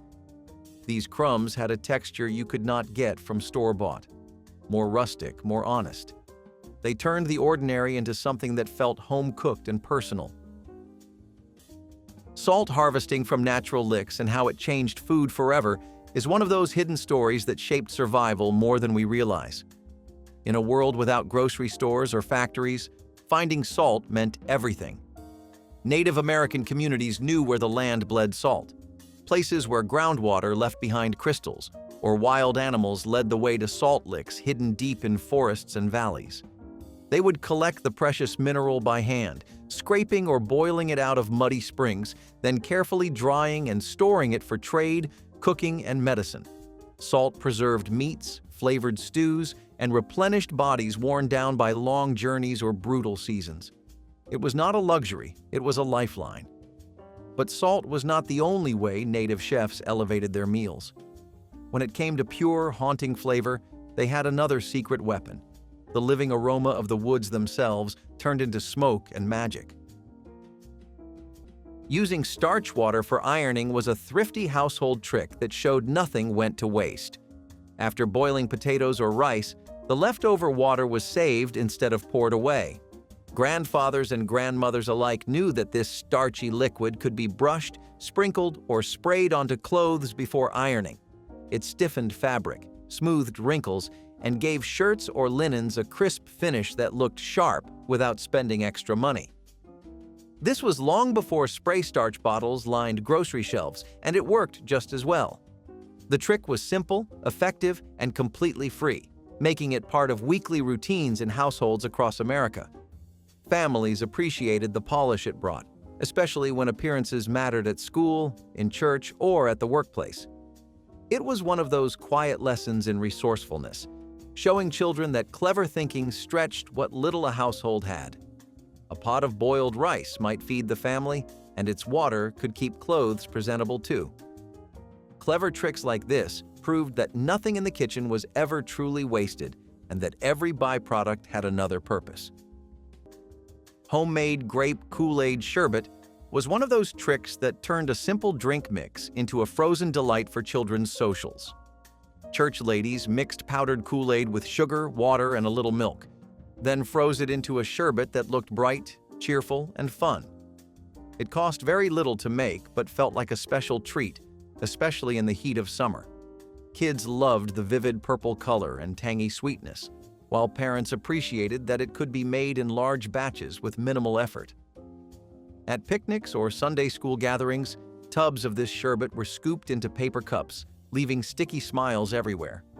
It was a clever way to turn an ordinary drink into something memorable, stretching one packet of mix into enough dessert for dozens. The trick also reflected the resourceful spirit of the times, proving that fun did not require fancy ingredients. Homemade grape sherbet became a simple joy tied to fellowship, childhood, and the warm memory of church community. Bologna salad spread was the unsung hero of thrifty sandwiches in the 70s. Housewives would grind leftover bologna, mix it with mayonnaise and pickle relish, and spread it onto white bread for an inexpensive lunch that tasted indulgent. It stretched meat further than slices ever could, making one package last several days. Children thought it was a treat, especially when tucked into lunchboxes with potato chips or carrot sticks. The spread had a tangy bite that felt different from plain lunch meat, and it became a signature flavor for many families. It was fast to prepare, easy to store, and endlessly adaptable, with some adding chopped onions or mustard for variety. In an era when waste was frowned upon, turning scraps into something craveable showed real ingenuity. Housewives understood that presentation mattered, and when cut into triangles or paired with crackers, this humble spread felt surprisingly polished. It was proof that resourcefulness could feed both bellies and pride without breaking the budget. Meatloaf stretchers with oats or cracker crumbs were lifesavers in families trying to make small amounts of meat feed many mouths. Housewives blended fillers like crushed crackers or rolled oats into the ground beef, creating a loaf that looked hearty while stretching the protein further. Seasonings, onions, and sauces disguised the trick, leaving most none the wiser. Children thought it tasted great, husbands thought it was filling, and families stayed satisfied without realizing how carefully it was stretched.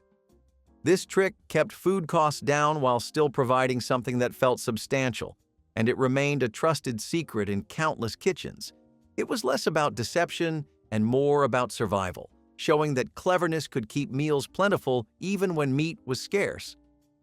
Stale bread pudding was the kind of dessert that felt like a miracle.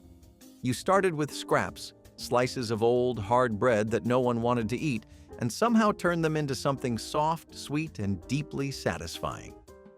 The recipe was simple. Soak the bread in milk, add a little sugar and cinnamon, crack in an egg or two, and bake until golden and custardy. The result was a warm, gooey pudding that felt far richer than the ingredients would suggest. For families with tight grocery budgets, this was a way to avoid waste and still have something sweet at the end of the day. In some variations, raisins or chopped apples were added when available. Others poured syrup or canned fruit over the top for a little flair. No matter how it was made, it was always a dish rooted in resourcefulness. Cookbooks from the 1940s practically sang its praises, and community recipe swaps often featured a dozen different versions. It wasn't just a dessert, it was a lesson in creativity, frugality, and the magic of making do. And if you ask anyone who grew up eating it, they'll probably say it still tastes like love. Bacon grease saved in tins was a quiet pillar of Depression-era cooking. Every time bacon hit the pan, the drippings were poured into an old coffee can or mason jar, waiting to be used again. That grease-flavored beans, fried eggs, popped popcorn, and even baked into cornbread. Nothing was wasted. The fat added a smoky depth that plain oil or lard could not match. It solidified into a creamy spread when cooled and was sometimes smeared on bread in place of butter. In homes where every penny counted, that little tin by the stove was a lifeline. You measured it carefully, used it sparingly, and appreciated every spoonful. Even the smell of it heating up in the pan signaled that something good was coming. Saving bacon grease was not just a habit, it was a system of flavor preservation, one that turned scraps into satisfaction and made basic meals taste bold. Keeping sugar soft with a slice of bread sounds odd now, but back then Grandma probably did it without blinking. Sugar was not always as cheap, and nothing spoiled baking plans faster than a rock-hard, clumpy pile of sugar in the canister. The fix? Quietly slipping a plain old slice of bread right into the jar. It looked like nothing special, but it worked like magic, pulling in just enough moisture to keep sugar soft, scoopable, and ready for whatever recipe came next. You would pop open the container, expecting clumps, but somehow the sugar stayed perfect, smooth, ready for coffee, cookies, or a birthday cake. You never saw the bread hiding beneath the surface, but you saw the results in every spoonful. Grandmas never explained those tiny tricks. They just made them routine, quietly stretching groceries, saving time, and making sure nothing, not even sugar, went to waste. That humble slice of bread might not have looked impressive sitting in the jar, but it kept baking, coffee, and sweet moments running smoothly in homes that knew how much every crumb counted. Floating egg test for freshness might sound like an old wives' tale now, but it was one of the smartest food safety tricks buried in vintage cookbooks. Before printed expiration dates were slapped on every carton, cooks needed a reliable way to check if their eggs were still good. You would fill a bowl with water and gently place the egg inside. If it sank to the bottom and lay flat, it was fresh. If it floated upright or worse, bobbed to the surface, it was time to toss it. This trick showed up in old kitchen guides and recipe booklets from the 40s to the 70s, especially when eggs were scarce and wasting one was not an option. It was simple, practical, and saved countless meals from the horror of cracking open a rotten egg. Honestly, I cannot believe how long I went without knowing this one. One little bowl of water could have saved so many breakfast mishaps if someone had passed this down sooner. Raw onions can bite back. But in the 70s, if you wanted to tame that bite, especially for sandwiches or potato salad, you soaked them in salt water. A quick soak, 10 to 15 minutes, was enough to mellow their sharpness and make them more palatable. They still had crunch, they still had flavor, but the harsh edge softened, and the onion became a background note instead of the star of the show. This trick was especially common in picnic foods and summer dishes. Anything that needed raw onions but not too much kick. Cooks would slice them thin, drop them in a bowl of cold salted water, and let them rest while prepping the rest of the meal. By the time you were ready to serve, the onions were mild, sweet, and ready to blend in. It was not a showy trick, but it was one that stuck around, quietly making meals better with no extra cost. Some things you learn from cookbooks, others you learn by watching someone do it once, and then never forgetting it. Freezing herbs in ice cubes was one of the preservation tips that showed how clever home economics teachers really were. Students were taught to chop parsley, mint, or chives, tuck them into ice trays, and pour water over them before freezing. Weeks later, the cubes could be popped out and dropped into soups, stews, or sauces for instant flavor. It was a way to make herbs last before freezer bags and gadgets made the job easy. For families with gardens, it meant no harvest went to waste. The lesson also showed how freezing locked in freshness and saved money. Students loved the idea because it felt like discovering a secret trick that even adults did not always know. This was not just about saving herbs. It was about learning to think ahead and make use of small resources. Home economics turned something that might wilt in days into something that could brighten meals for months.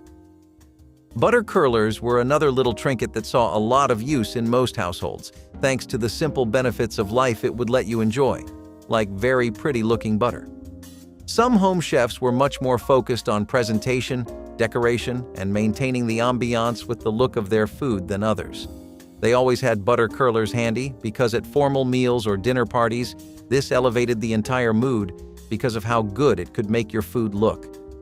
Homes that had hosting and entertaining as a priority always had curlers around, and nowadays some still use them because of the flexibility it gives you.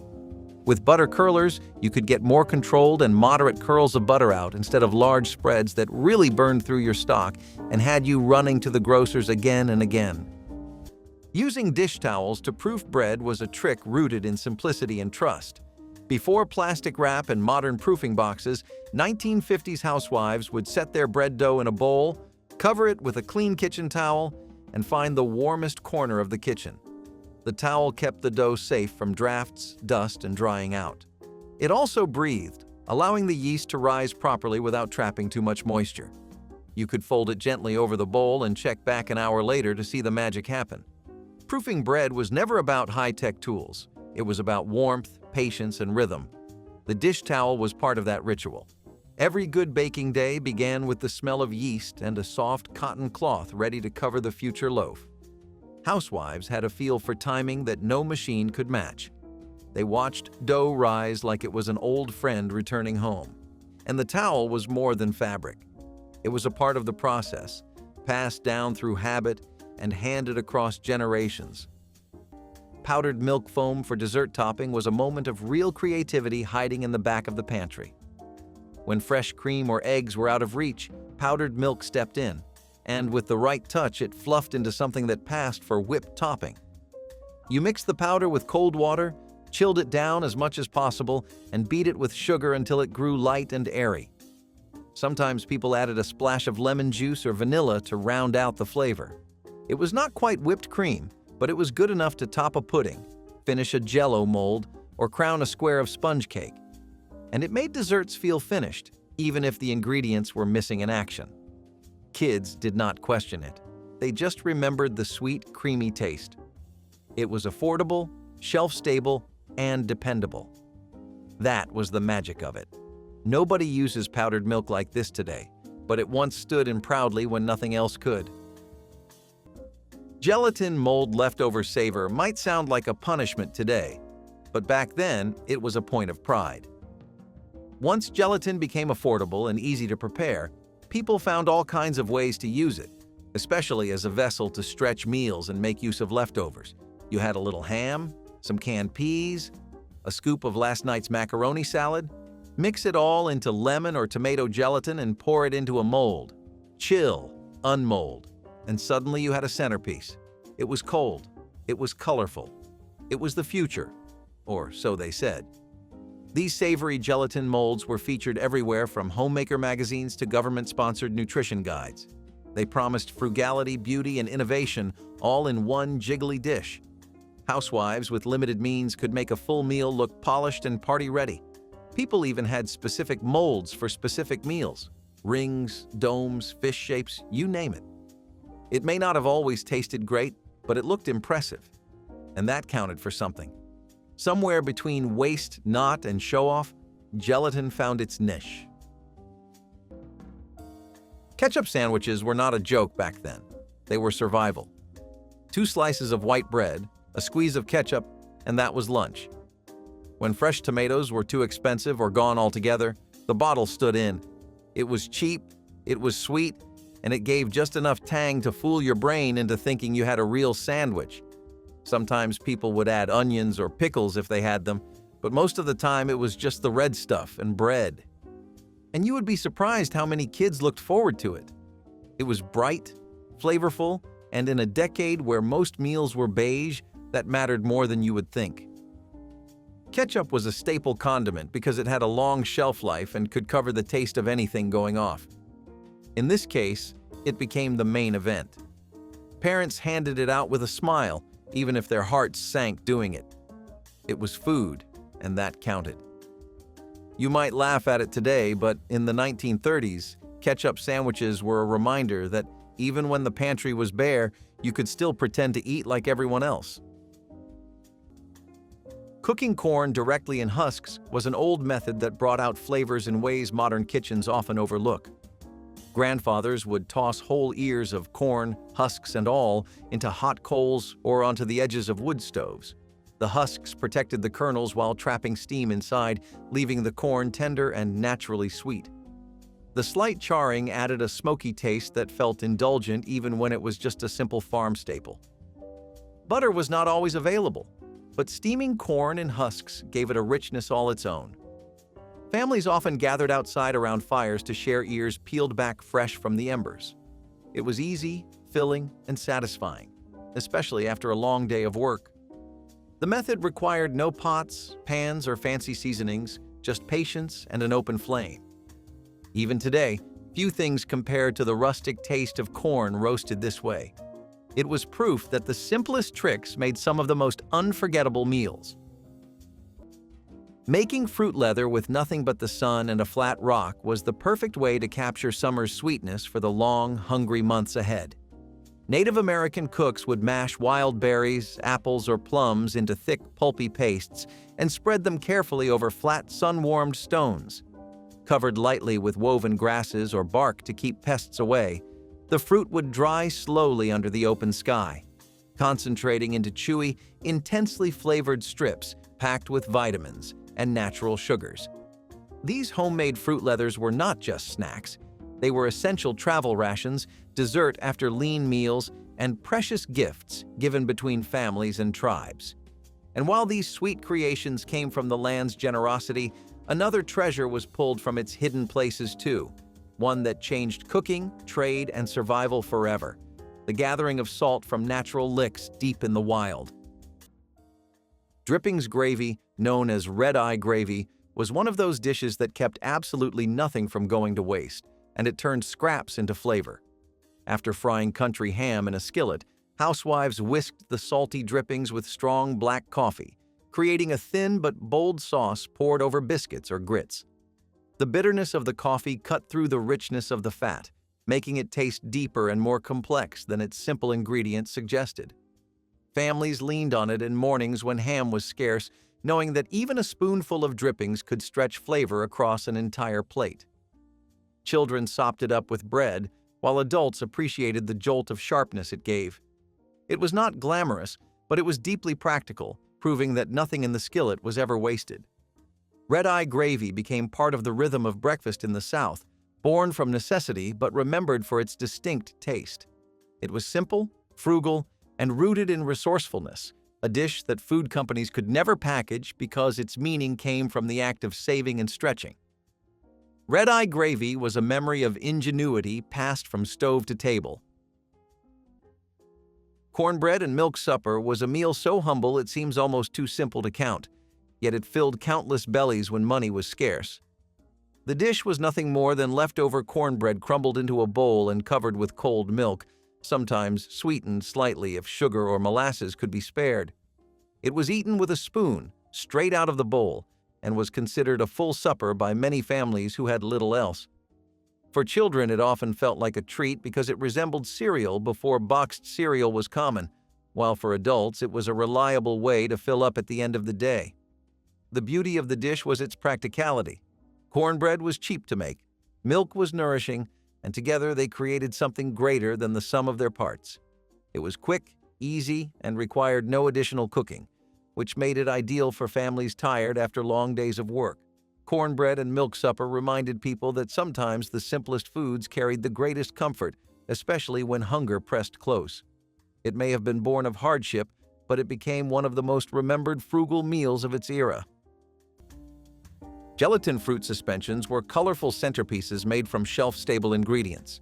Canned peaches, pineapple, or fruit cocktail were suspended in flavored gelatin: lime, cherry, or orange. These wobbly salads showed up at potlucks, holiday meals, and family dinners. The fruit added sweetness, while the gelatin kept it festive on a budget. Some families mixed in whipped cream or cottage cheese to make it feel richer. Cookbooks in the 1950s and 60s pushed them as modern and fun. They stretched one can of fruit into a dish that looked impressive without costing much. Kids loved the colors, adults loved the ease. It was one of the few fancy dishes you could make in hard times without needing fresh food. A little wobble on the plate reminded everyone that celebration didn't have to be expensive. Apple core jelly was Depression-era thrift at its most brilliant. When apples were eaten, the cores and peels were not thrown out. They were the beginning of something new. You would gather them up in a pot, add water, and boil until the kitchen smelled like autumn. The peels gave color. The cores, full of natural pectin, helped everything gel without the need for store-bought additives. Then came sugar, if you had it, and the slow simmering process that turned scraps into spreadable gold. Once strained and cooled, what you had was jelly, clear, amber, and slightly tart. You could spoon it over biscuits, stir it into porridge, or tuck it between layers of cake if you were lucky enough to be baking one. People often made it in batches, storing it in reused jars sealed with wax. It was not fancy, but it was beautiful in its own way, especially when you realized it came from what most folks now toss in the trash. It proved that flavor lives in the parts we overlook. And when nothing went to waste, apple core jelly was a quiet reminder that sweetness could still be found, even in what was left behind. Adding vinegar to pie crust for flakiness is one of those weird-sounding tricks from old cookbooks that actually works better than expected. Pie crust can be unforgiving, too tough, too chewy, and never quite flaky enough. But cooks in the 50s and 60s had a secret. They added a splash of vinegar to the dough. The acid helped relax the gluten, keeping the crust tender and easy to work with. It also added just enough tang to balance sweet fillings, making fruit pies, quiches, or even pot pies taste better. You would spot this tip scribbled in the margins of recipe cards or buried in vintage baking books. Honestly, I have fought with enough stubborn pie dough to wish someone had handed me this trick sooner. It is small, simple, and changes everything about your baking. Making a good salad dressing used to be a kind of kitchen chemistry. Before plastic bottles filled supermarket shelves, people mixed their own, and one simple trick made all the difference. You dissolved your salt in the oil first. Not the vinegar, not the lemon juice, the oil. That way, the seasoning spread evenly and did not settle into gritty clumps at the bottom of the jar.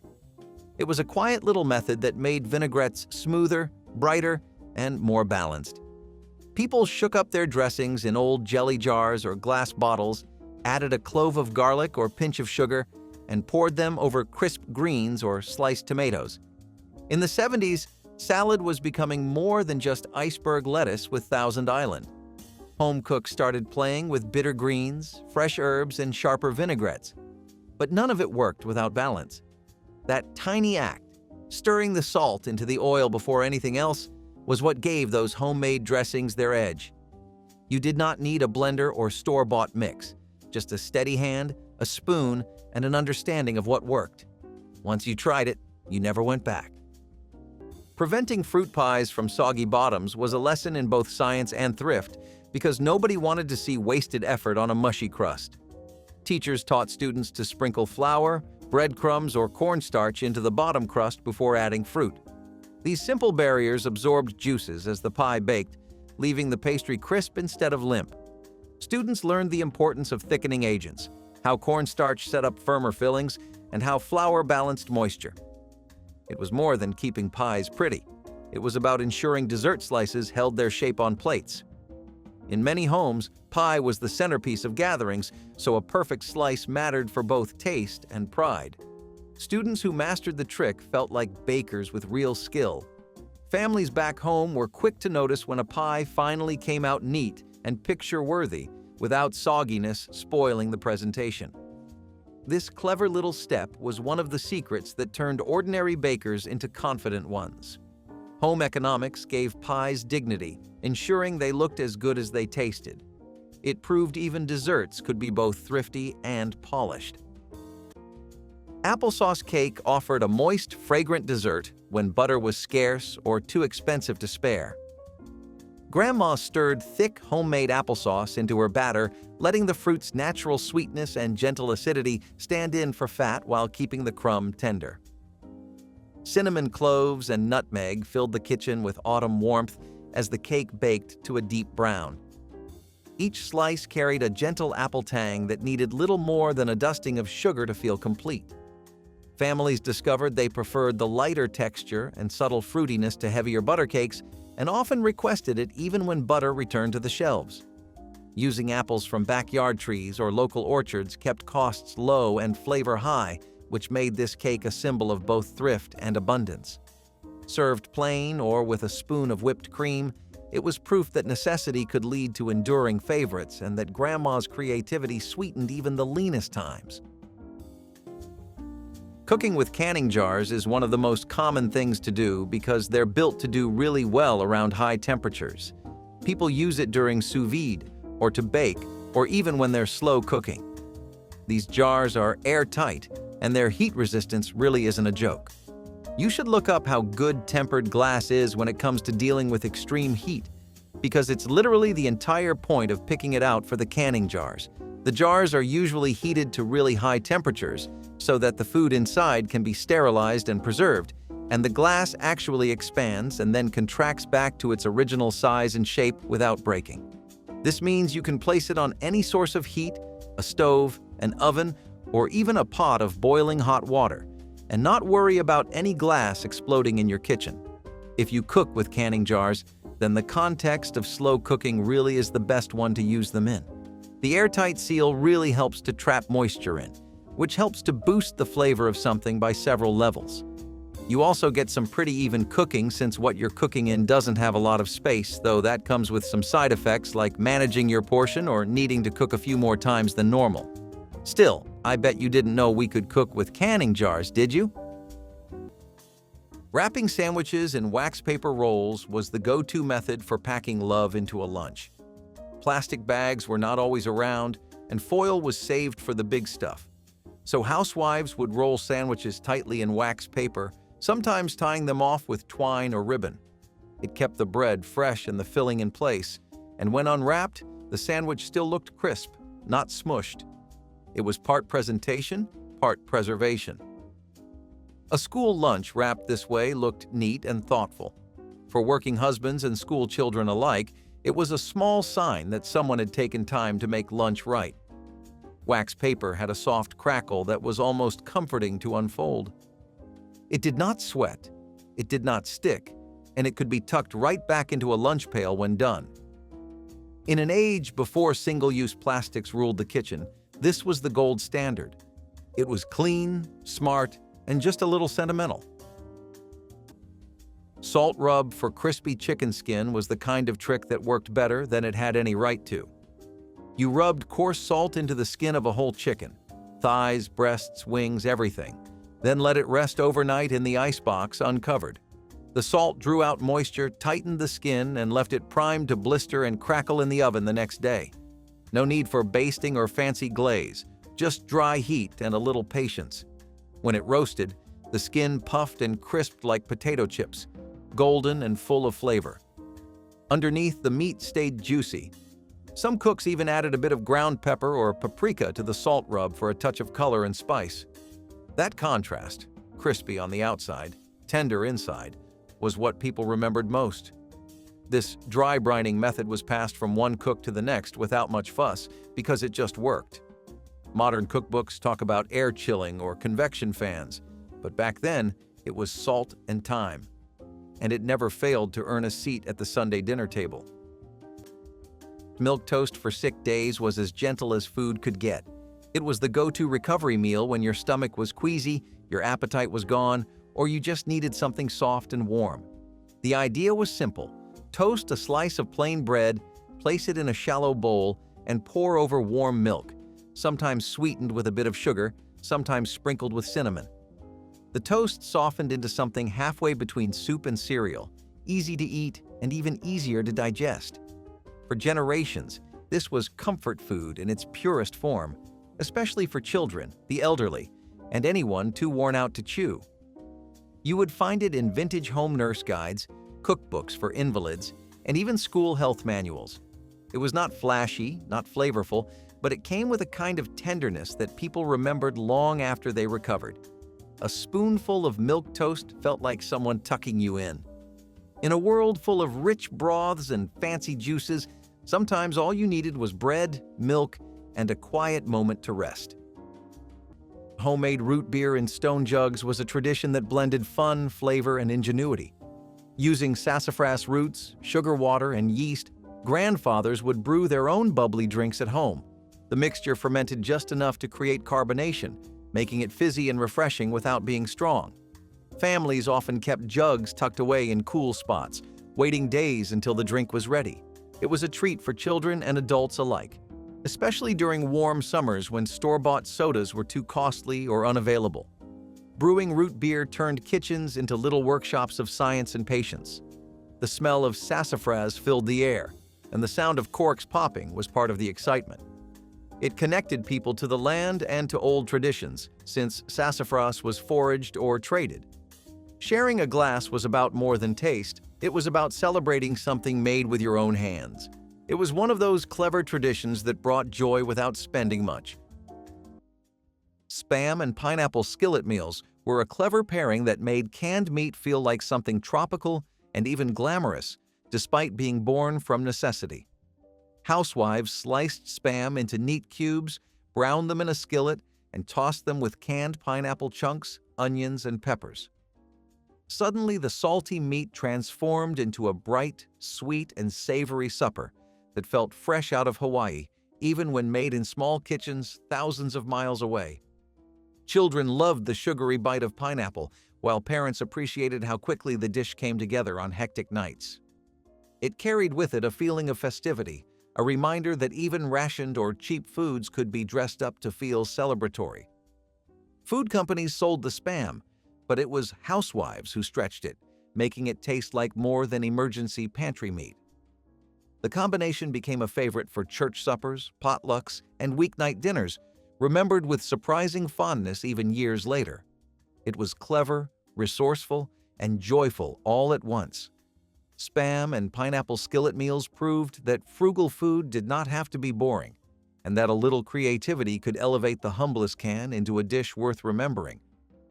Cold potato sandwiches were a humble invention from kitchens that had more leftovers than groceries. Leftover mashed potatoes, often cold and stiff from the night before, were mashed again and mixed with a bit of onion, mustard, or even chopped pickles. That mixture got spread between slices of bread, usually homemade or store-bought white, and served as a no-fuss lunch or light supper. It wasn't fancy, but it filled you up, and that mattered more than anything during lean years. Some families even added shredded carrots or herbs if they had them, giving the sandwich a bit more color and crunch. For factory workers or school children, it packed easily and kept well. You wouldn't find it in a deli, but you would find it scribbled in the margins of old cookbooks and passed down by word of mouth. It was part of the broader philosophy of waste nothing, turning yesterday's dinner into today's meal without anyone going hungry. Strange to some now, but to many it just tasted like home. Making buttermilk with vinegar and regular milk was one of the earliest cooking tricks I wish I had known sooner. Buttermilk gives pancakes, biscuits, and dressings that signature tang and soft texture, but it is the one ingredient I always seemed to be missing when I needed it. Old cookbooks had the answer. Pour a tablespoon of vinegar into a cup of milk, stir, and let it sit for a few minutes. That was it. You just made your own buttermilk ready for baking or cooking without running to the store. It worked perfectly for fluffy biscuits, tender pancakes, or even creamy ranch dressing. You saved time, money, and a whole lot of frustration trying to track down a carton of the real thing. This was the kind of practical, budget-friendly kitchen trick that folks leaned on for decades. Looking back, all those flat pancakes and dry biscuits could have been avoided if someone had just passed this old cookbook trick down sooner. Boiling cake batter on the stove might sound strange today, but it was a common step in many old recipes. It was especially popular in homes where oven space was limited or kitchens got too hot in summer. The process started with heating butter, water, sugar, and cocoa, or sometimes spice, in a saucepan. Once it bubbled, you took it off the heat and stirred in flour, eggs, and baking soda. The result? A smooth, shiny batter that baked into cakes with a dense, moist crumb and a texture somewhere between fudge and sponge. These were not airy birthday cakes. These were rich, reliable tray bakes made to be sliced into squares and wrapped in wax paper for school lunches. The stovetop step made the flavors blend deeper, especially in chocolate versions. It also saved time, no need for a mixer or multiple bowls. You made it all in one pot. Some versions doubled as brownie recipes. Others used leftover coffee or fruit preserves for extra depth. But they all shared the same start: a pot on the stove and a wooden spoon. These cakes may have come from necessity, but they earned their place on every table they touched. Using leftover ham bones in soup was one of the thrifty lessons that showed how waste could be turned into days of meals. Teachers explained how bones, with bits of meat still clinging, flavored beans, split peas, or lentils into hearty dishes. Students watched as a pot transformed simple, inexpensive ingredients into something rich and filling. It was a lesson in thrift, nutrition, and patience all at once. The aroma of simmering beans flavored by ham bone carried a comfort that stayed with students long after class. Families often knew the trick already, but seeing it taught in school reinforced its value. For households with little to spare, nothing was wasted, not even bones. Students realized that flavor did not have to come from expensive cuts, but from knowing how to use what you had. Soups like these warmed homes, filled stomachs, and reminded everyone of resourcefulness. Home economics kept alive the art of stretching food until nothing remained. It was more than cooking, it was survival turned flavorful. Eggless mayonnaise cake proved dessert could still be indulgent when eggs were rationed or simply too costly to buy. Grandma whisked together vinegar, baking soda, sugar, and a generous scoop of mayonnaise which provided the moisture and richness eggs normally gave. The batter baked into a tender chocolate cake with a texture so velvety, nobody guessed its secret ingredient. Guests marveled at the depth of flavor, while children asked for second slices, thinking it was the fanciest treat they had ever tasted. This clever recipe turned pantry staples into celebration and showed that a little science and a lot of courage could outwit shortages. The cake became a family legend baked for birthdays, church suppers, and holiday tables long after times improved because it was that good. It reminded everyone that love and ingenuity were stronger than any ration line and that a missing egg never stood between grandma and a perfect dessert. Cloth bags can actually help your cheese age just right, and I bet that sounds like a really weird mix to you, but it's as legitimate as a mix can be. The right conditions for aging all happen inside the wonderful confines of a cloth bag, so you have that for one. Basically, to age cheese and to age it properly, you need three different things. You need moisture that's regulated, and you need a lot of air circulation. None of that means anything if your environment isn't clean, so you need to be able to prevent contamination as well as you can. Moisture regulation is really important because as it keeps aging, then cheese starts losing moisture. Cloth bags, on the other hand, are made of really breathable material and help moisture to evaporate a bit more slowly so that the cheese doesn't get too dry. Cheese aging also helps keep air balanced since the cloth bag is really porous.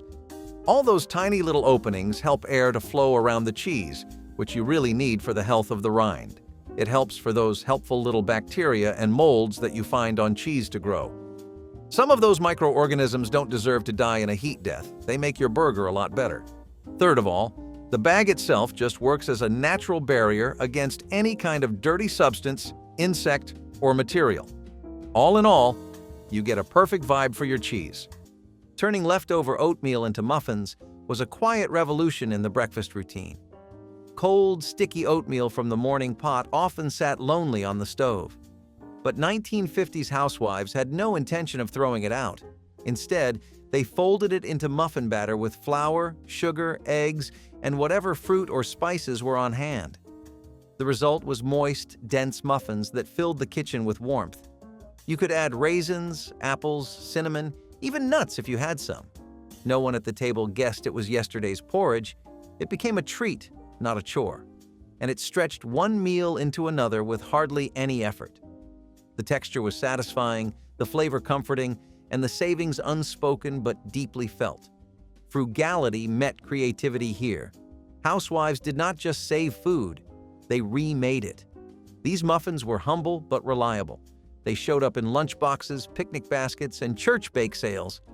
And each one carried the quiet message that nothing in this house gets wasted, not even cold oatmeal.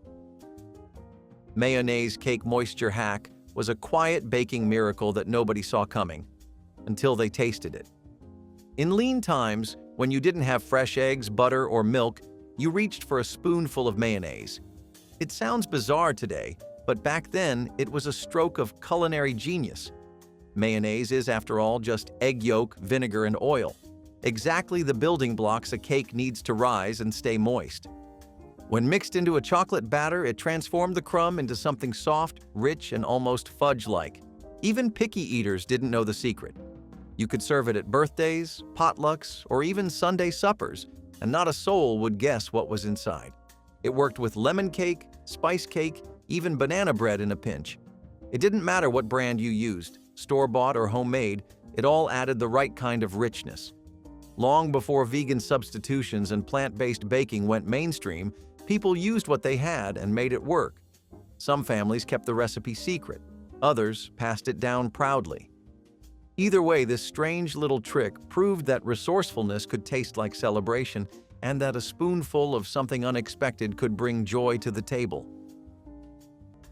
Plain boiled wheat berries were a dish that reminded people just how far they had come and how far they still had to go. Wheat berries are whole, unprocessed kernels of wheat that take a long time to cook and an even longer time to chew. But during the Depression, they were affordable, full of fiber, and could be bought in bulk. Families would boil them for hours, softening them just enough to be spooned into bowls like porridge. Sometimes a bit of salt or molasses was added, but most of the time it was just grain and water.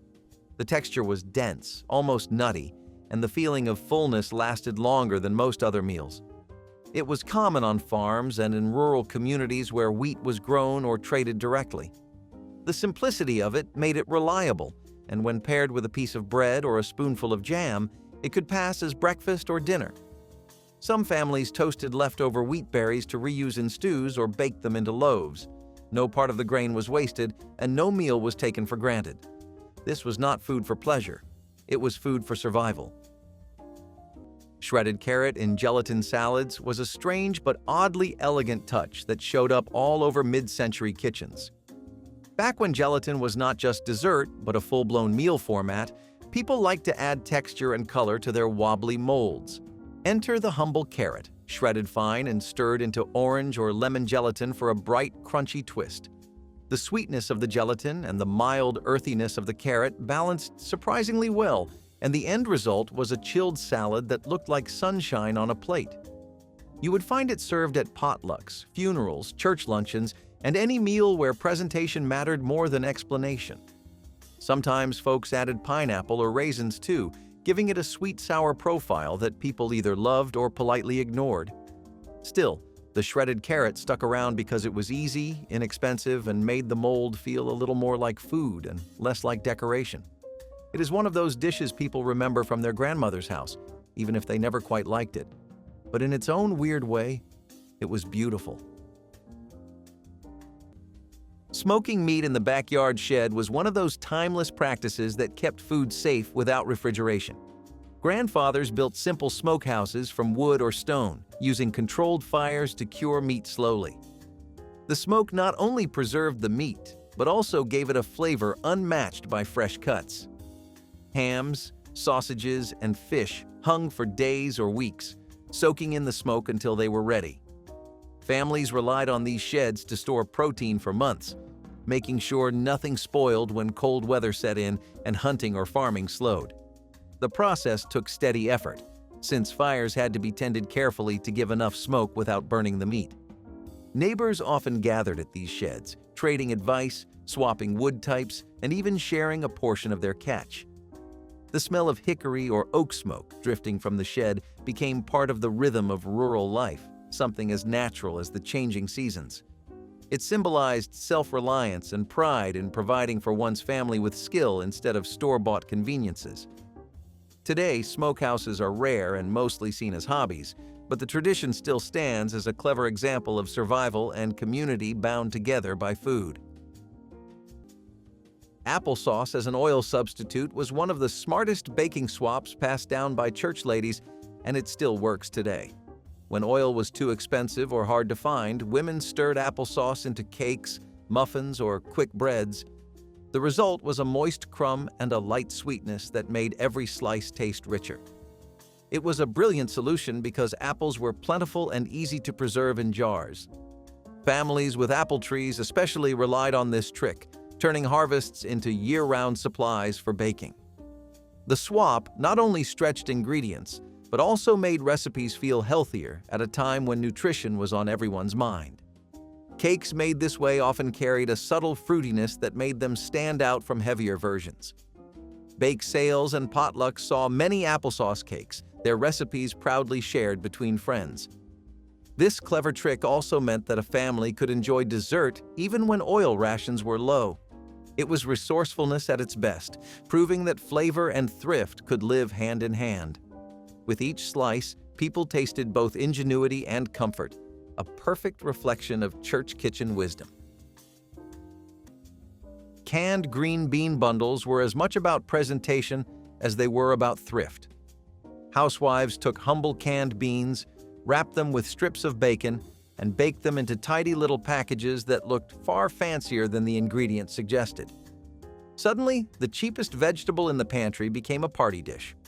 They were easy to pick up, easy to serve, and they made families feel like they were dining in style. Kids who might have turned up their noses at plain beans were suddenly intrigued by the crispy bacon wrapping. It was one of those recipes that cost very little but carried big impact. Guests assumed it was a restaurant-inspired dish, not realizing it came straight from a can. Housewives kept these tricks up their sleeves to add flair without adding expense. They were little bites of ingenuity that showed just how far simple ingredients could be stretched when creativity came first. Extending coffee with chicory or roasted barley was a practice that dated back to the Depression and wartime shortages. When a can of coffee had to last weeks instead of days, housewives roasted chicory root or barley until dark, grinding it and mixing it with regular coffee grounds. The result was a brew that looked and smelled like coffee, though it carried a slightly bitter or nutty edge. For families used to hardship, this was a small sacrifice to keep the ritual alive. Since morning coffee was more than a drink, it was a comfort. Children grew up remembering that flavor, not realizing it was part substitution and part survival. For many, this habit stayed long after times improved, a reminder of what ingenuity could achieve. Adding marshmallows to sweet potatoes was one of the cleverest ways 1960s moms turned an everyday root into something that looked like it belonged on a holiday table. Sweet potatoes were inexpensive and plentiful, but they did not always excite children or picky eaters. The solution was to mash or slice them, season with a bit of butter or cinnamon if it was available, and then crown them with a handful of mini marshmallows. When baked, the marshmallows browned and melted into a gooey topping that added sweetness and charm. This little trick transformed a cheap vegetable into a dish that felt special enough for Thanksgiving, yet practical enough for an ordinary weeknight. Families loved it because it tasted like dessert and vegetable all in one, while moms valued how little effort or cost it required. It was a dish that bridged thrift and festivity, turning plain roots into something celebratory. Even if some saw it as unusual, it quickly became a tradition that brought warmth and excitement to countless tables across America. Lining cake? Pans with wax paper for easy release was one of those forgotten lifesavers that old cookbooks quietly handed down. And honestly, I wish someone taught me this sooner. You ever bake a cake, flip the pan over, and half the thing stays stuck inside? That was practically a rite of passage before non-stick pans and silicone bakeware came along, but cooks in the 50s and 60s had a fix for that. You would trace the bottom of your cake pan onto wax paper, cut out a neat circle, and lay it inside before pouring in your batter. The cake would bake, rise, and come out perfect. No crumbling edges, no stuck bottoms, no broken birthday cakes when it really mattered. It was such a simple little step that made baking feel foolproof, even when the recipe felt overwhelming. You would find this tip in church cookbooks, handwritten family recipes, and tucked away in those little pamphlets that came with baking powder or shortening. Thinking back on the number of mangled cakes I tried to salvage with extra frosting, I cannot believe I skipped this one for so long. One roll of wax paper really changed the whole game. In the back of every freezer was a mystery bag. It was not filled with leftovers or frozen meals. It was filled with scraps. Onion ends, carrot peels, celery tops, chicken bones, and parsley stems all went into that one sacred bag. When it was full, it was soup night. You dumped the whole thing into a pot with water, added salt and pepper, and let it simmer into stock. Some families added a bay leaf. Others let the vegetables and bones speak for themselves. The broth was never the same twice, but it was always warm and rich. It became chicken noodle, barley, or rice soup, whatever you had. Nothing store-bought ever tasted as real, and it cost nothing. This was dinner made from what others tossed. It was the 70s way of making food stretch, not by cutting corners, but by using everything. Parents taught kids to save peelings not because it was charming, but because that was how food lasted. That was how you respected your groceries. The soup bag might not look like much, but it was gold. Creamed, canned corn with a flour slurry was one of those dishes that made something ordinary feel just a little indulgent. The idea was to take a can of corn, cheap, shelf-stable, and always on hand, and give it a makeover. You'd pour the corn, liquid and all, into a saucepan and stir in a quick mix of water and flour. As it simmered, the slurry thickened the liquid into a creamy, starchy sauce that hugged every kernel. Some recipes suggested a splash of milk or a dab of margarine if you had it. But even without those, the final result was comforting.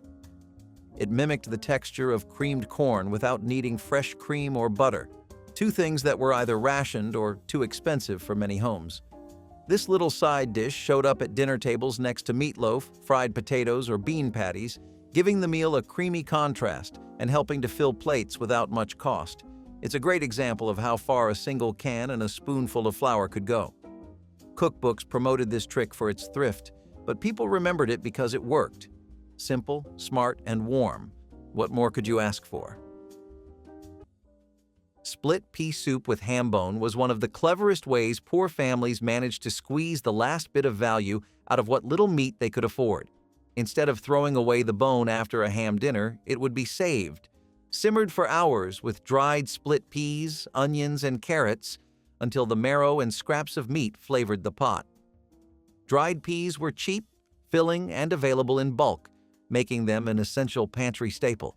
The soup was thick and hearty, providing protein and warmth when fresh meat was a luxury out of reach. For children, it might not have been glamorous, but for parents, it was a reliable way to stretch one bone into meals for several days. Leftovers often thickened overnight, turning into something that could be spread on bread or reheated into an even heartier dish.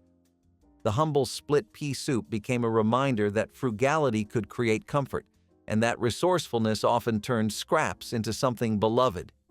Many who grew up on it carried the taste into adulthood, not as a reminder of poverty, but of the creativity that helped families survive lean times with dignity and full bellies.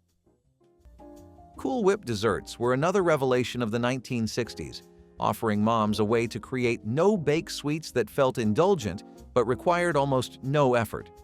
The frozen whipped topping could be folded into puddings, layered with fruit, or spread over pies to create airy, creamy desserts. It was inexpensive, kept well in the freezer, and opened the door to countless variations, making it an instant hit in households across America.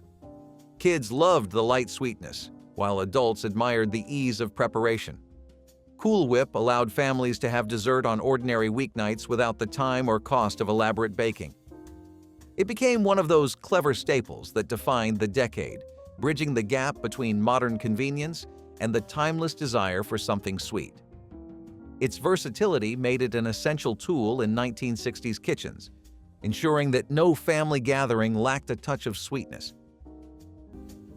Vinegar acidic. And that's not new information. Hell, even a fifth grader these days can tell you that. At least I hope they can.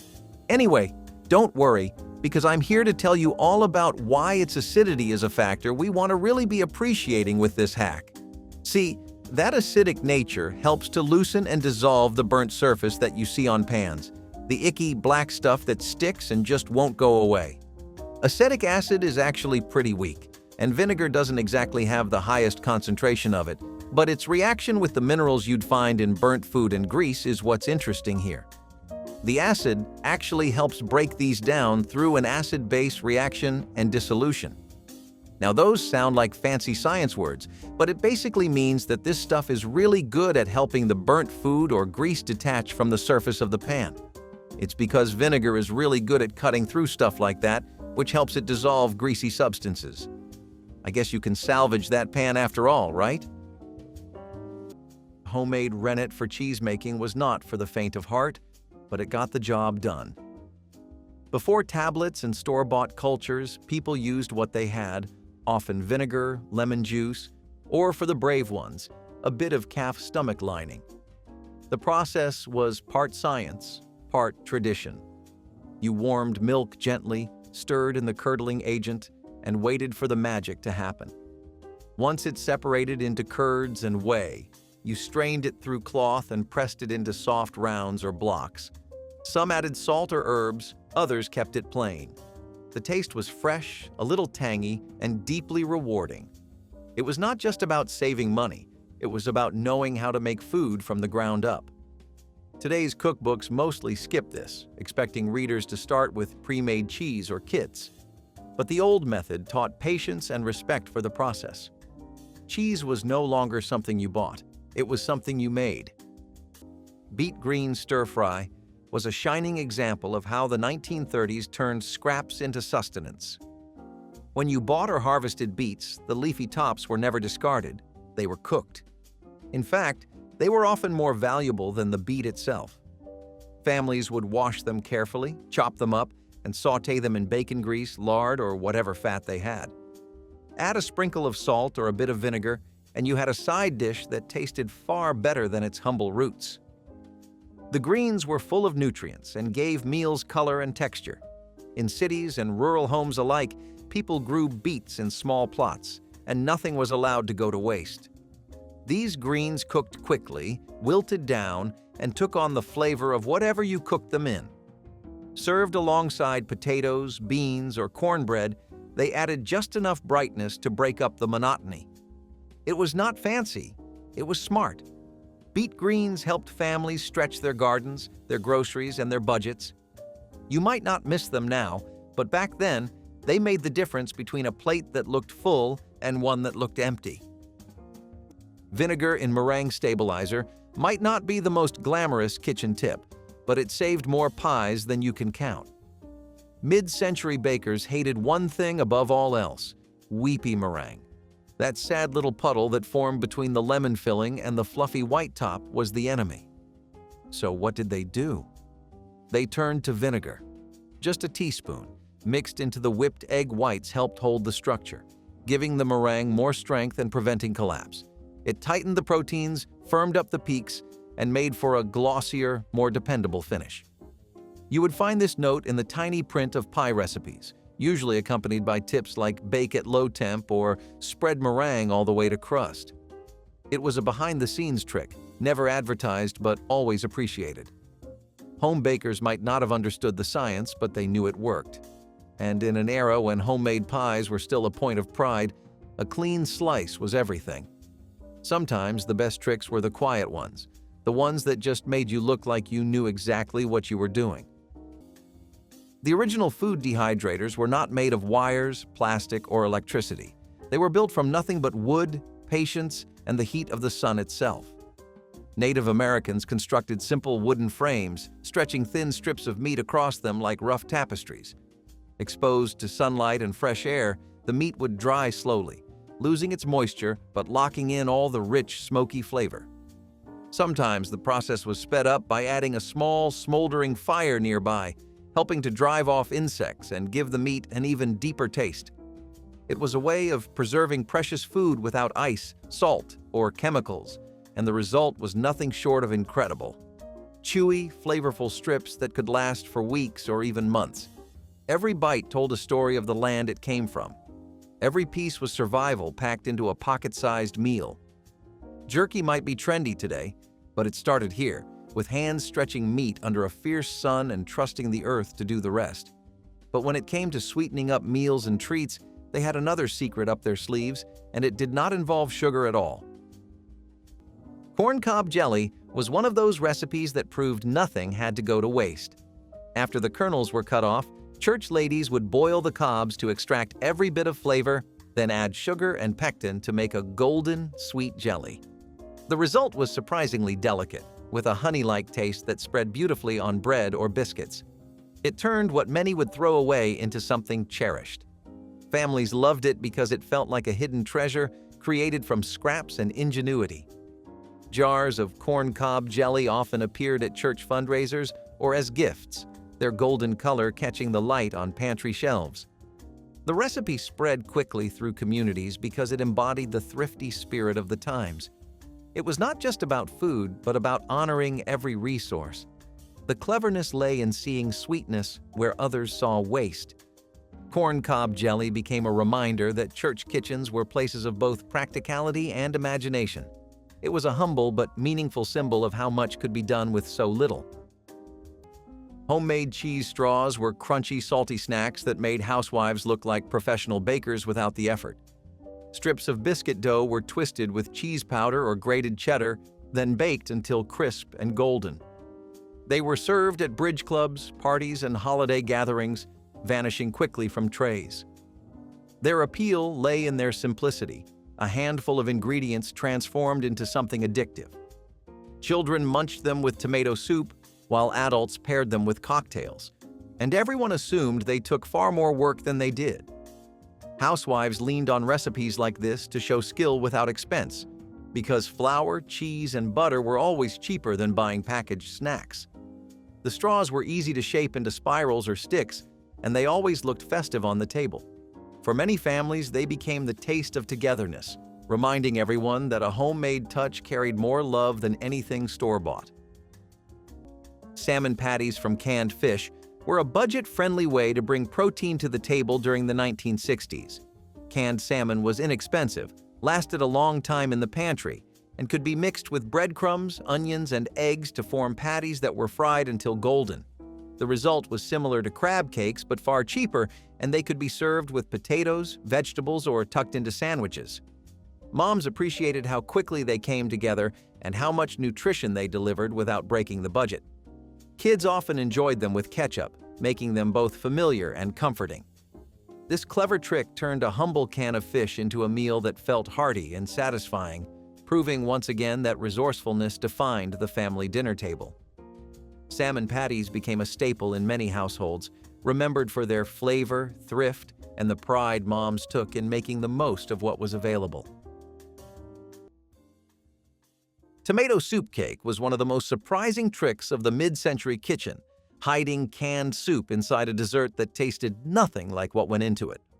Housewives mixed canned tomato soup into spice cake batters, where it kept the crumb moist and rich without requiring extra milk or eggs. The soup's acidity deepened the flavor of cinnamon, cloves, and nutmeg, producing a cake that was dense, sweet, and unexpectedly delicious. Guests often had no idea there was soup involved, and many housewives kept the ingredient a quiet secret. It was thrifty and practical, since canned soup was cheap and shelf-stable, while baking staples were often scarce. Tomato soup cake was more than just a dessert.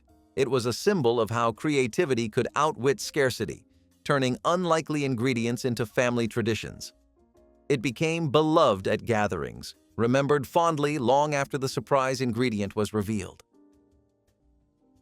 Fried potato skins were a shining example of the rule that nothing could be wasted in a poor household. When potatoes were peeled for soups or stews, the skins were not discarded but saved, washed, and fried in fat until they turned crisp. Sprinkled with salt, they became a cheap side dish or snack that added a bit of variety to meals that were otherwise repetitive. Children often loved them because they were crunchy and fun to eat, like a homemade chip. Parents valued them because they made use of every part of the potato, turning scraps into food. In communities where bartering was common, fried skins were even traded for other small goods, proving their worth beyond the dinner table. This dish taught families the value of thrift in the kitchen, where waste was not an option. Fried potato skins might have been born of necessity, but they ended up being one of the most beloved frugal tricks that turned scraps into satisfaction. Turnip top greens proved that frugal food could still taste great. The leafy tops of turnips, often discarded today, were once a staple in thrifty kitchens. Washed and sautéed in bacon grease or butter, they became a peppery, nutrient-rich side dish. Cookbooks called them garden skillet greens and praised them for iron and vitamins, especially important when meat was scarce. A splash of vinegar or some chopped onions helped round out the flavor. During the Depression and wartime, these showed up often on dinner plates. They weren't glamorous, but they were nutritious and practically free. Paired with cornbread or beans, they stretched far and filled the plate. For many families, this was less about flavor and more about gratitude, about using what the garden gave without wasting a thing. Bread end pudding was the dessert born from scraps. In homes where store-bought sweets were rare and tossing food was unthinkable, the stale heels of loaves, what folks now call bread ends, were saved in a tin or bread box until there were enough to work with. These dry slices got soaked in milk or water, mixed with sugar, maybe an egg if you had one, and baked until soft and golden. Sometimes there was cinnamon or raisins, but most times it was just plain and sweet, with a chewy top and soft middle. It did not look like much, but it smelled like home. You could find a version of it in nearly every community cookbook printed during the Depression. Some called it poor man's pudding, others just called it Sunday dessert. The trick was to toast or dry the bread slightly before soaking it. It helped keep the final pudding from getting too soggy. And no matter how old the bread was, once it baked up with warm milk and sugar, it felt like something brand new. It was not waste, it was wisdom. Mashed potatoes had a second life in 70s kitchens, and it came in the form of pancakes. Cold leftovers were mixed with a bit of flour, sometimes an egg, maybe some chopped onion or shredded cheese, and fried until golden brown on both sides. They were crispy on the outside, soft in the middle, and tasted like a cross between a hash brown and a fritter. You did not need much oil, just a hot skillet and a little thyme. These pancakes showed up at breakfast, lunch, and dinner, depending on what else was in the fridge. Some were served with applesauce or sour cream, others were eaten plain, straight from the pan. They made something ordinary feel a little special, and they kept leftovers from feeling like a chore. That was the genius of it. You took what you had, gave it a quick flip in the pan, and made something people actually looked forward to eating. No waste, no fuss. Just one more way to stretch a meal a little further. And in a decade where budgets were tight and creativity was everything, these potato pancakes earned their place on plates across the country. The secret of fluffy biscuits was another cherished teaching moment. Students learned that the way you cut the shortening into the flour decided if the biscuits would rise high and soft or fall flat and heavy. Rolling too much made them tough, while leaving the dough just shaggy gave them a tall lift in the oven. Teachers would gather the class around and show how to press the pastry cutter or two knives together until the flour looked like small pebbles. Then came the gentle fold of milk and kneading only once or twice before cutting. It was a matter of touch, not just following a recipe. The pride of seeing biscuits rise golden in the school ovens left a memory many never forgot. These were not store-bought rolls. They were warm, homemade proof of skill. Biscuits at dinner were not just bread. They were a sign that you had mastered something worth sharing. Okay, so you don't have any string to slice your cake with, and your knife just isn't sharp enough to make the cut, literally. What do you do? Would you believe me if I said that soap bars actually help sharpen your knives? While they'll never help do the job as well as a sharpening rod or some kind of whetstone, they can work as a last resort in a tricky situation where you really need just a bit more of an edge. Again, literally. The reason soap bars are so good for this is because of a combination of a few things we've discussed so far in the video and a few things that we haven't. So, basically, soap bars are lubricating, and you all know that. The soap helps cool down the blade by reducing the overall friction, and while you'd think this is counterproductive to sharpening, it really just means that smoother sharpening can happen since the blade doesn't overheat. This helps preserve the overall standard of your steel. So, soap isn't really that abrasive, but it is slightly abrasive, and this helps sharpen the blade just a little bit thanks to the really gritty particles you find in most bars. It also helps clean the knife, obviously, and that can really help restore some of the edge of the blade. While I bet you had no idea any of this was possible, now you know soap bars are officially in your list of things that help keep that knife cutting edge.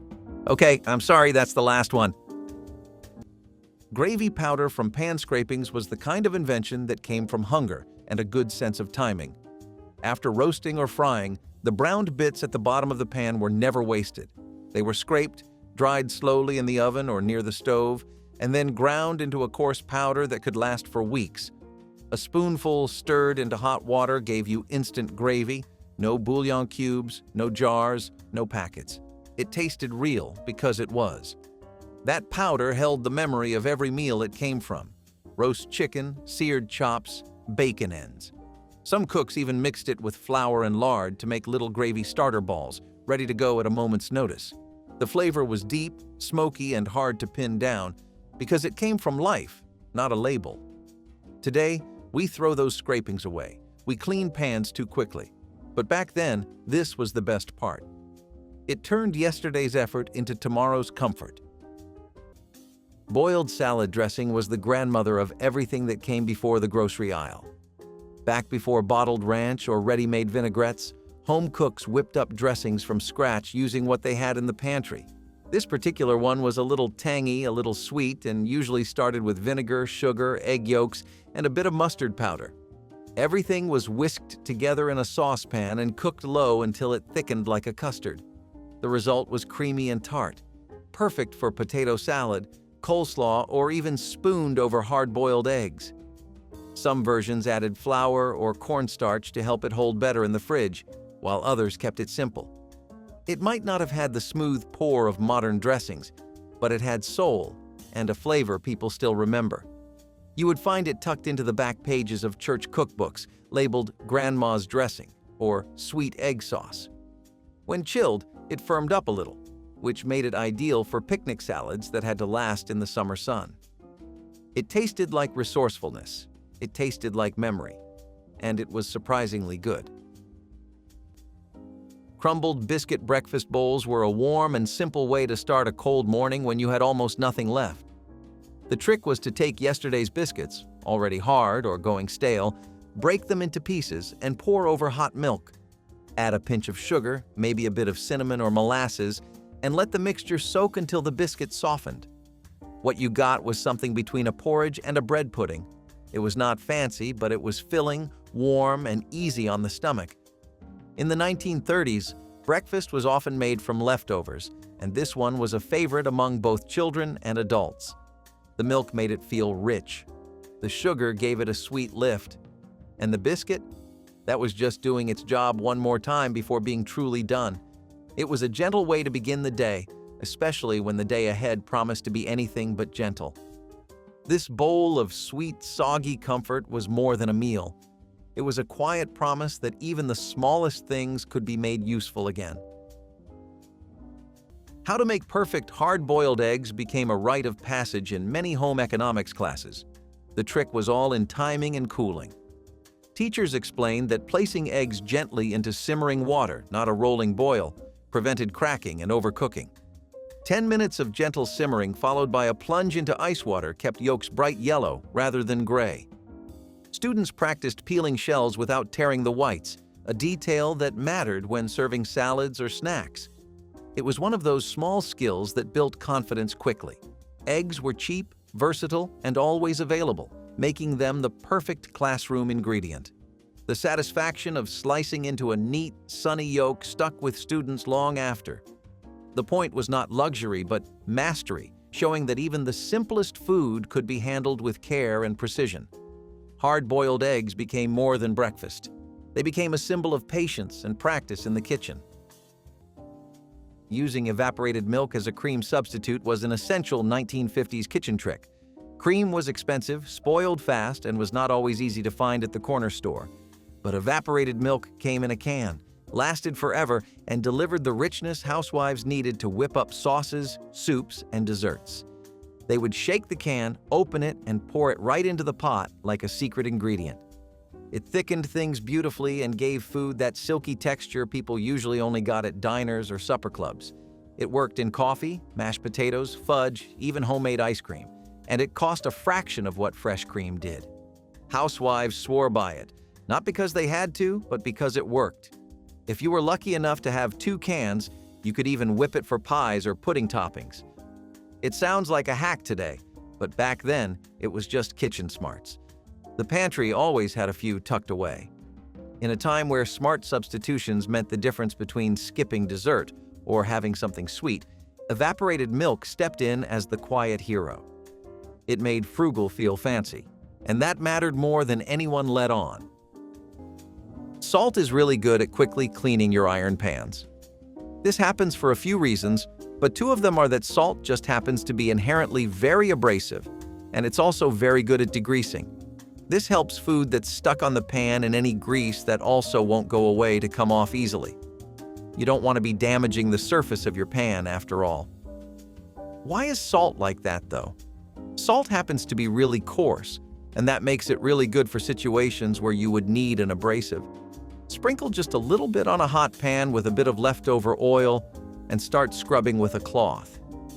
You'll see the difference almost immediately, and that's all thanks to the coarseness of salt.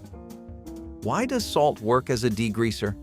Well, that's because when you use it alongside heat, salt changes its properties a little, as most things do when they come into contact with heat. Now, salt can help to absorb and break down greasy surfaces because it helps draw that grease away. Salt has a lot of good absorption properties too. It's really good at taking away moisture from other liquids and oils. It's also good for preventing some rust, but that's a little side tip I'm including for free. Bread and butter pickles were one of those recipes that lived in mason jars stacked in church basements and kitchen cupboards, ready to be pulled out at any gathering. They were sweet, tangy, and crunchy, and they made even the simplest meal feel special. Church ladies often used up garden cucumbers this way, slicing them thin and layering them with onions, sugar, and vinegar. This not only preserved the harvest, but also added variety to meals when fresh produce was scarce. The cleverness was in how long they lasted, because jars could sit sealed for months until they were needed. At potlucks, a plate of bread and butter pickles was never just a side dish. It was a reminder of planning, patience, and care. They dressed up sandwiches, balanced out heavy casseroles, and added brightness to plates full of starches and meats. Kids might sneak them from the jar before supper, while adults savored their nostalgic flavor. Making these pickles was more than just cooking. It was part of the tradition of feeding not just one household, but the entire community. They were sweet in flavor and sweet in meaning.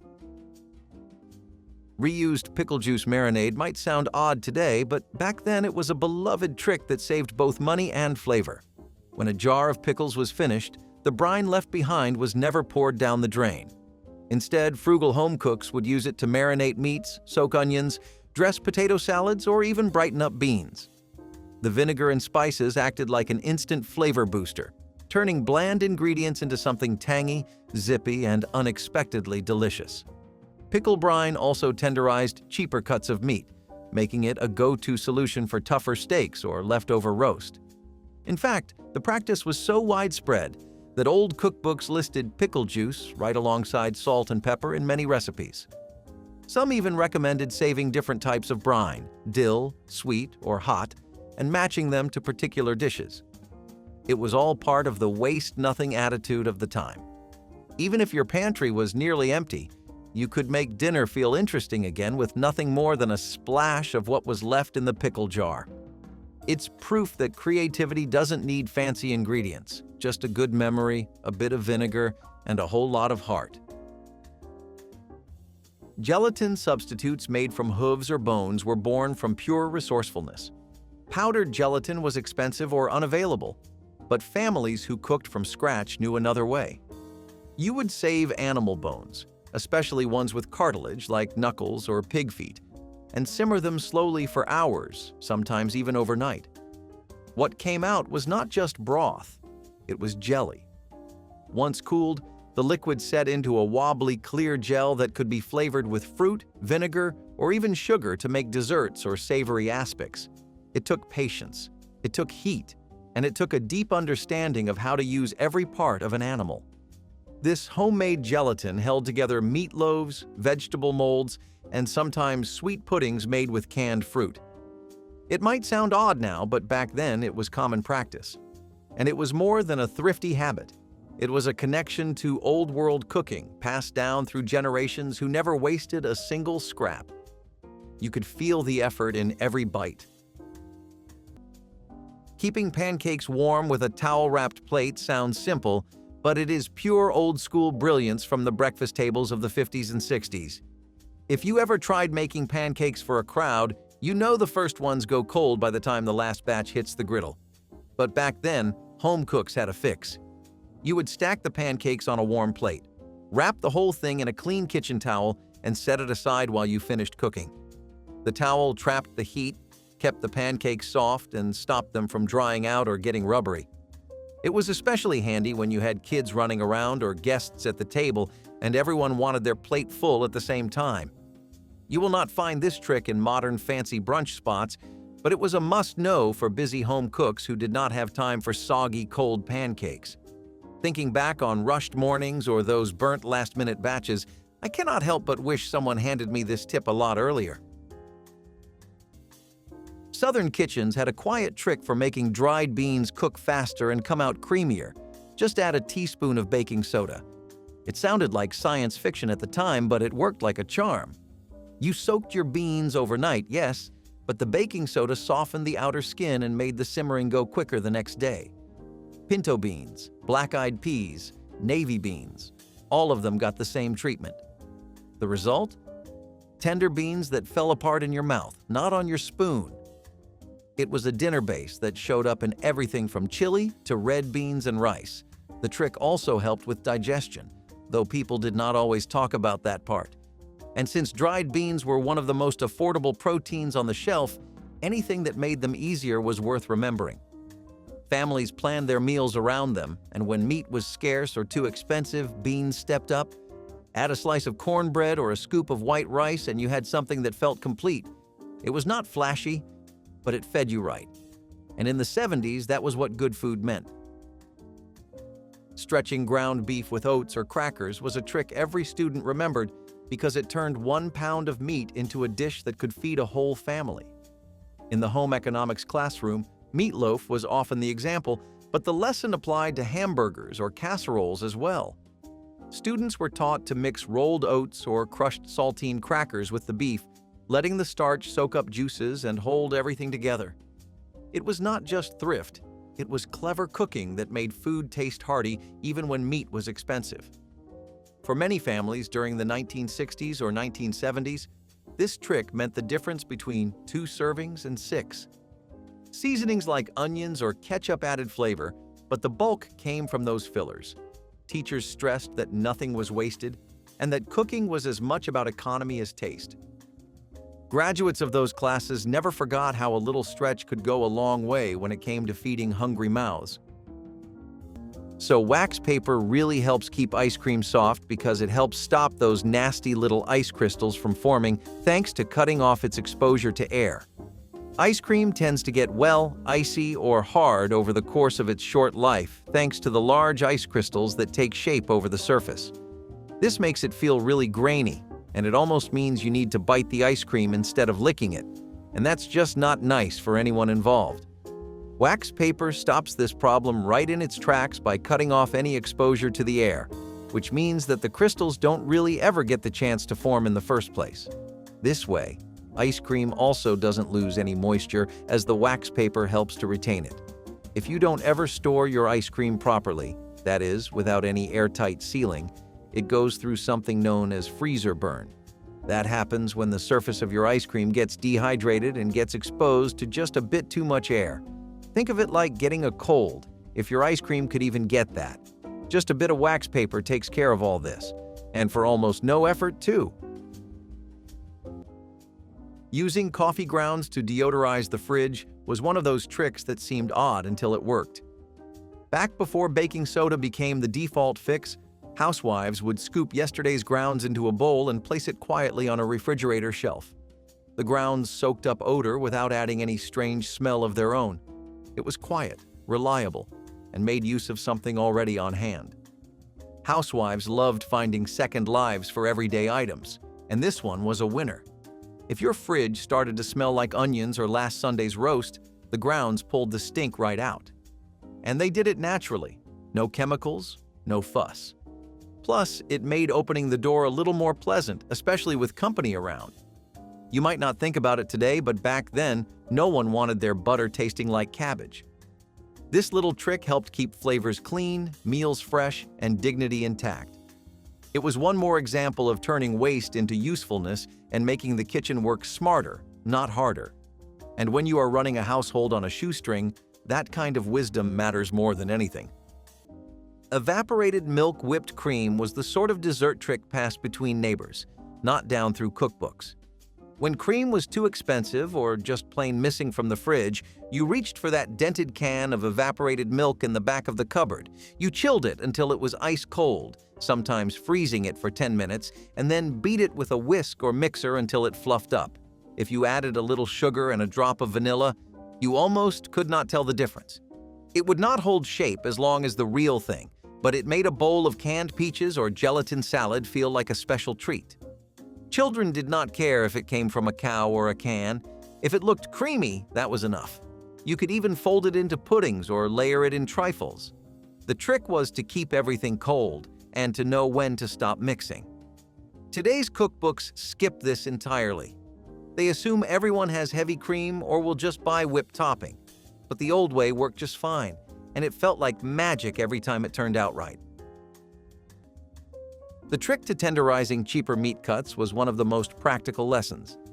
Students learned that marinating in vinegar, tomato juice, or even buttermilk broke down the toughness and made meat taste better without extra cost. Teachers demonstrated with flank steak or round cuts, showing how acid worked over time. It was a revelation for teenagers who had only known expensive roasts or fried chicken. Suddenly, a tough, chewy cut became tender enough for a family dinner. Seasonings and patience were part of the lesson, but the real skill was in knowing how to make the most of what you had. The savings were obvious, but so was the satisfaction of learning a professional trick in a school kitchen. It proved that good meals did not depend on money, but on knowledge. This was clever cooking at its best, and students carried it with them long after. The meat grinders of yesterday were known as manual food mincers, and before electrical appliances and prepackaged processed meat took over marts and homes alike, they were a kitchen staple you would find everywhere. Manual food mincers let any kind of family enjoy most kinds of food, like meat, veggies, and dry nuts as well. You could have ground meat or minced, which let them make sausages and burgers, steaks, or pâtés. So you could open up access to dumplings for dinner or a cookout with homemade burgers. A lot of meat stuffing dishes like meatloafs and dumplings were also very popular things to make, so food mincers helped in preparing those, and they were very self-sufficient and economical. Using cookie cutters for sandwich appeal was a trick every clever 1950s housewife kept in her back pocket. Lunches could be plain, but they did not have to look it. With just a press of a cutter, a square slice of bread turned into a star, a heart, or a teddy bear. Suddenly, that same old peanut butter and jelly became a little surprise tucked into a lunchbox. It was not just for kids either. Bridal showers, garden teas, and baby luncheons all saw trays of shaped finger sandwiches stacked just so. Even ham on white looked fancier when cut into circles and layered like petals. This trick was all about charm without extra cost. You used what you had and added care. It gave lunch a little lift, and for children in school or husbands at work, that small delight meant something. Housewives knew food was about more than hunger. It was about comfort, joy, and effort. A cookie cutter was not just a baking tool. It was a reminder that home cooking came from the heart, right down to the edges of the crust. Lima bean stew was one of those one-pot miracles that got families through the leanest stretches of the 1930s. Dried lima beans were cheap, easy to store, and when soaked and cooked slowly, they turned creamy and rich. Families would simmer them all day with scraps of carrot, onion, or potato, whatever they could find. If they had bacon grease or lard, a spoonful added body. If not, salt and thyme would do the job. There was no recipe, just instinct and adaptation. Sometimes the beans were mashed into a thick paste, sometimes left whole and floating in broth. The stew could stretch over 2 or even 3 days, especially if you kept adding water or leftover vegetables. Kids might complain, but mothers knew. This pot was the difference between full and hungry. In many homes, the smell of beans bubbling away was a kind of comfort. It meant there would be something to eat tonight. It was frugal food with just enough warmth to feel like dinner. In hard times, lima bean stew taught you patience, resourcefulness, and the power of cooking what you had, not what you wished for. Reviving stale bread with steam was one of those clever moves that saved money and waste. When a loaf turned hard and dry, most people today would throw it out. Your grandfather knew better. He wrapped the bread in a damp towel, placed it in a warm oven, and let the steam soften it back to life. In just a short while, what seemed like a brick could be sliced and eaten as if fresh from the bakery. It was not only practical, but also comforting to know that no food needed to be wasted. Families learned to stretch every loaf, and the trick became second nature in kitchens across America. A simple towel and a little patience turned leftovers into tomorrow's breakfast toast. Children never noticed that the bread had been on its last leg. It was one more way a clever hand in the kitchen turned hardship into something that felt almost magical. Grape jelly meatballs sound strange, but in the 70s they were the darling of every cocktail party. Housewives simmered meatballs in a sauce made from grape jelly and chili, creating a sweet and savory flavor that felt completely new. Guests were surprised by the unusual pairing, but one taste kept them coming back. They became a staple of potlucks and gatherings, feeding a crowd with very little effort. The sauce was cheap, the meatballs could be stretched with fillers like breadcrumbs, and the result felt festive. Housewives loved how little time it took to put together, and partygoers remembered it long after the evening ended. It was another example of a clever trick making use of common pantry items to create something memorable. Even today, people who grew up in the 70s remember those saucy meatballs with nostalgia. It was proof that daring combinations could win hearts when money and time were short. No-bake stovetop pies were the cheat code of Depression desserts. With ovens reserved for bread or simply not working at all, people found ways to make pie without ever lighting a flame under the crust. You would start with a filling, usually something like stewed fruit, canned peaches, or even rehydrated raisins, simmered with sugar and thickened with flour or cornstarch. Once it cooled, it got poured into a pie plate lined with a crust made from cracker crumbs or old toast ground fine and mixed with grease or lard. Then you would chill the whole thing until it set. No baking required. It was sweet, sliceable, and satisfying in a way that felt like cheating. You could flavor the filling with vanilla, cloves, or citrus zest if any was available, but most families kept it simple. The real beauty was in its speed and flexibility. One pan, one burner, one dessert that brought joy at the end of a long, tiring day. It proved that dessert did not need perfection. It just needed heart. And when the pie came out of the icebox, soft but solid, sweet but practical, it reminded people they still had something to look forward to.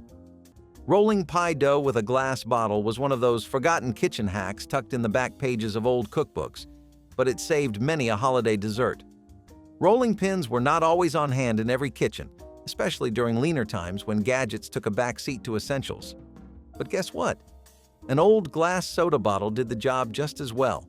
You would wash it, maybe chill it in the fridge, and use it to roll out pie dough as evenly as anything from a fancy kitchen shop. It worked great for cookies or crackers too. Plus, the glass stayed cool, which was exactly what you wanted for flaky pastry dough. Families back then knew how to stretch their tools and their groceries, turning simple bottles into kitchen lifesavers. If you grew up thinking baking needed expensive gear, this little trick was a game changer. Honestly, all those messy pie crust attempts of mine could have gone a lot smoother if I had known you just needed an old soda bottle and a little old-fashioned know-how. Vegetable garden stone soup turned neighborhood generosity into a steaming pot of nourishment on cool evenings when everyone's harvest was thin. Families gathered with baskets of odds and ends, half a cabbage, a handful of beans, a few carrots or onions, and Grandma welcomed them all into one large kettle. As the vegetables simmered together, their flavors mingled into a fragrant broth far richer than any single ingredient. Children chased each other while adults shared stories around the fire, waiting for the soup that belonged to everyone. No one worried about exact measures or missing spices because the real recipe was cooperation and trust. When the ladle finally dipped into the golden liquid, each neighbor left with a warm bowl and a deeper sense of belonging. The meal cost almost nothing, yet fed hearts as much as stomachs, proving that community spirit could turn scraps into a banquet, and that sharing was the most filling ingredient of all.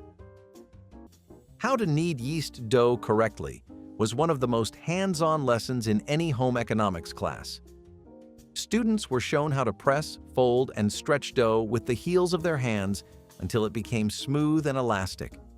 Teachers emphasized the feel of the dough as much as the look, explaining that proper kneading developed the gluten needed for bread to rise. At first, it was exhausting, arms sore from the rhythm of pushing and pulling, but then the magic happened. Dough that was once sticky and rough transformed into a supple mass ready for proofing. When loaves came out of the oven golden and fragrant, students understood the value of the effort. It was not just about bread, but about learning patience and persistence. Families often marveled when students returned home with fresh rolls or loaves that tasted better than store-bought. Kneading taught resilience as much as skill, showing that good food came from steady work. It became one of the most memorable parts of home economics. Celery leaf garnishes were one of those quiet tricks that might go unnoticed today, but meant a lot in frugal 70s kitchens. Instead of tossing the leafy tops into the trash, housewives snipped them up and sprinkled them over salads or stirred them into soups for a burst of color and flavor. The sharp, fresh taste of the leaves added brightness without costing a penny, and it gave dishes the look of careful planning when in reality it was just thrift at work. Every part of the vegetable had a role, and the leaves became a symbol of resourcefulness in meals that might otherwise feel plain. They were especially valued in broths or chicken soups, where their flavor was subtle but noticeable, lifting the dish without needing costly herbs. Guests thought it was a little flourish, a homemaker's personal touch, when really it was a way to stretch every stalk. It was a reminder that waste was never fashionable, and creativity was the true garnish of the era. Baked beans with salt pork was one of the most filling and affordable meals families relied on when meat was in short supply. Beans were cheap, easy to store, and packed with protein, making them a dependable staple in poor households. Adding a small cube of salt pork gave the dish a smoky flavor that made it feel like a complete dinner. Families would put the pot on early in the day, letting the beans cook slowly until tender while the pork released its flavor. The result was a dish that fed large families and could be stretched across multiple meals. Often leftovers were reheated and eaten with bread, making it last even longer. It was a recipe that proved how a tiny bit of meat could transform an otherwise plain pot of beans into something hearty and satisfying. For many people, baked beans with salt pork became more than just dinner. It became a tradition that represented the ingenuity and survival spirit of struggling households. Making biscuits taller with buttermilk and patience was an art form your grandma probably perfected behind closed doors, long before biscuit mix came in a box. You ever notice how her biscuits stood high and proud, golden on the outside, soft and fluffy with those flaky layers you could peel apart one by one? That was no accident, and it definitely was not beginner's luck. It all started with ice-cold buttermilk, the real deal, chilled straight from the icebox. She poured it gently, keeping the dough cool and loose so the biscuits stayed airy and never dense. But the real magic was patience. She handled that dough soft and slow, barely touching it, folding it with care, never overworking it, never rushing. Biscuits did not like to be fussed with, and Grandma knew every shortcut or heavy hand could ruin them. She never explained it, probably just smiled when those biscuits rose taller than your coffee mug, layers pulling apart like pages of a book. You would bite in, warm steam escaping, never realizing every perfect biscuit came from years of quiet practice, knowing the old ways, respecting the process, and keeping her kitchen secrets tucked away for those lucky enough to sit at the table.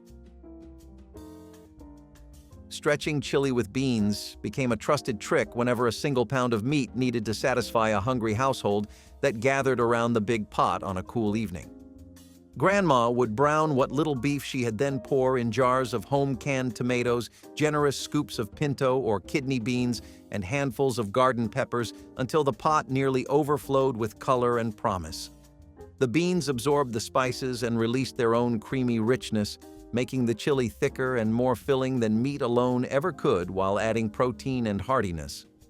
Served with a wedge of cornbread or a scoop of rice, it warmed everyone from the inside out while leaving plenty for lunch the next day or even for a neighbor who happened to stop by. Friends were often handed a steaming bowl and sent home with a smile because the pot always seemed to stretch just a little further. This dish was proof that economy did not mean sacrifice, and that beans, tomatoes, and a few strong spices could make a meal feel abundant even in lean times, carrying the quiet triumph of making plenty from very little. Turning leftover mashed potatoes into quick potato cakes is the kind of kitchen trick you find buried in old recipe cards, the forgotten wisdom that saved breakfast more times than we will ever know. Leftover mashed potatoes are tricky. Let them sit in the fridge too long, and they turn into sad, gluey lumps no one wants. But home cooks back in the day knew better. They would grab that cold mash, form little patties, and fry them up in a skillet until golden and crispy on the outside, soft in the middle. Suddenly, those leftovers became a whole new meal, hot, comforting, and filling. It was a common breakfast in farm towns and city kitchens alike, showing up at the table with eggs, bacon, or just on their own. You will not see it much on brunch menus today, but honestly, I wish I had learned this sooner. So many leftovers wasted when they could have turned into crispy, golden potato cakes with just one old cookbook trick. Making coffee with eggshells may sound strange now, but it was an old trick that made sense in its time. Your grandfather would save clean eggshells, crush them, and stir them into the pot of boiling coffee grounds. The shells drew out bitterness, settled the grounds, and left the coffee clearer and smoother. It was especially common when brewing coffee over campfires or on stovetops without filters. The calcium in the shells worked like a natural clarifier, making the drink easier on the stomach. Back then, coffee was precious and no one wanted to waste it or choke down a bitter cup. This trick gave every pot a mellow flavor that store-bought blends could not match. It was simple, cheap, and effective, the kind of trick passed down by word of mouth rather than written in a book. It showed that clever thinking could turn even the most ordinary morning into something quietly remarkable. Sour milk biscuits were what happened when nothing could go to waste, not even spoiled milk. In the 1930s, refrigeration was rare and expensive, so milk often turned sour before it could all be used. But instead of tossing it, home cooks put it to work. The acid in the sour milk reacted with baking soda, creating lift and softness in biscuit dough. No need for eggs, no need for fresh buttermilk. You just mixed flour, fat, soda, and that slightly sour milk into a sticky dough and dropped it onto a hot baking sheet. The result was a light, tender biscuit with a subtle tang. Some families added herbs or sugar, depending on what they had. Others used bacon grease instead of butter or skipped salt altogether. These biscuits were eaten with molasses, honey, gravy, or just plain. They were fast, filling, and above all, forgiving. If the milk was on the edge of turning but not gone completely, it was a perfect fit. Sour milk biscuits were one of those practical tricks passed from mother to daughter, a quiet way of making sure nothing got thrown out before it gave all it had. Your mother did not look up a single one of those tricks. She watched somebody do it once, tried it herself, and kept at it for 40 years because it worked. That was a whole kitchen education that happened between the stove and the sink, and almost none of it was ever written down. If one of those tricks reminded you of somebody in your family, tell us about them in the comments. And if you want more of these, hit subscribe. We are still finding them.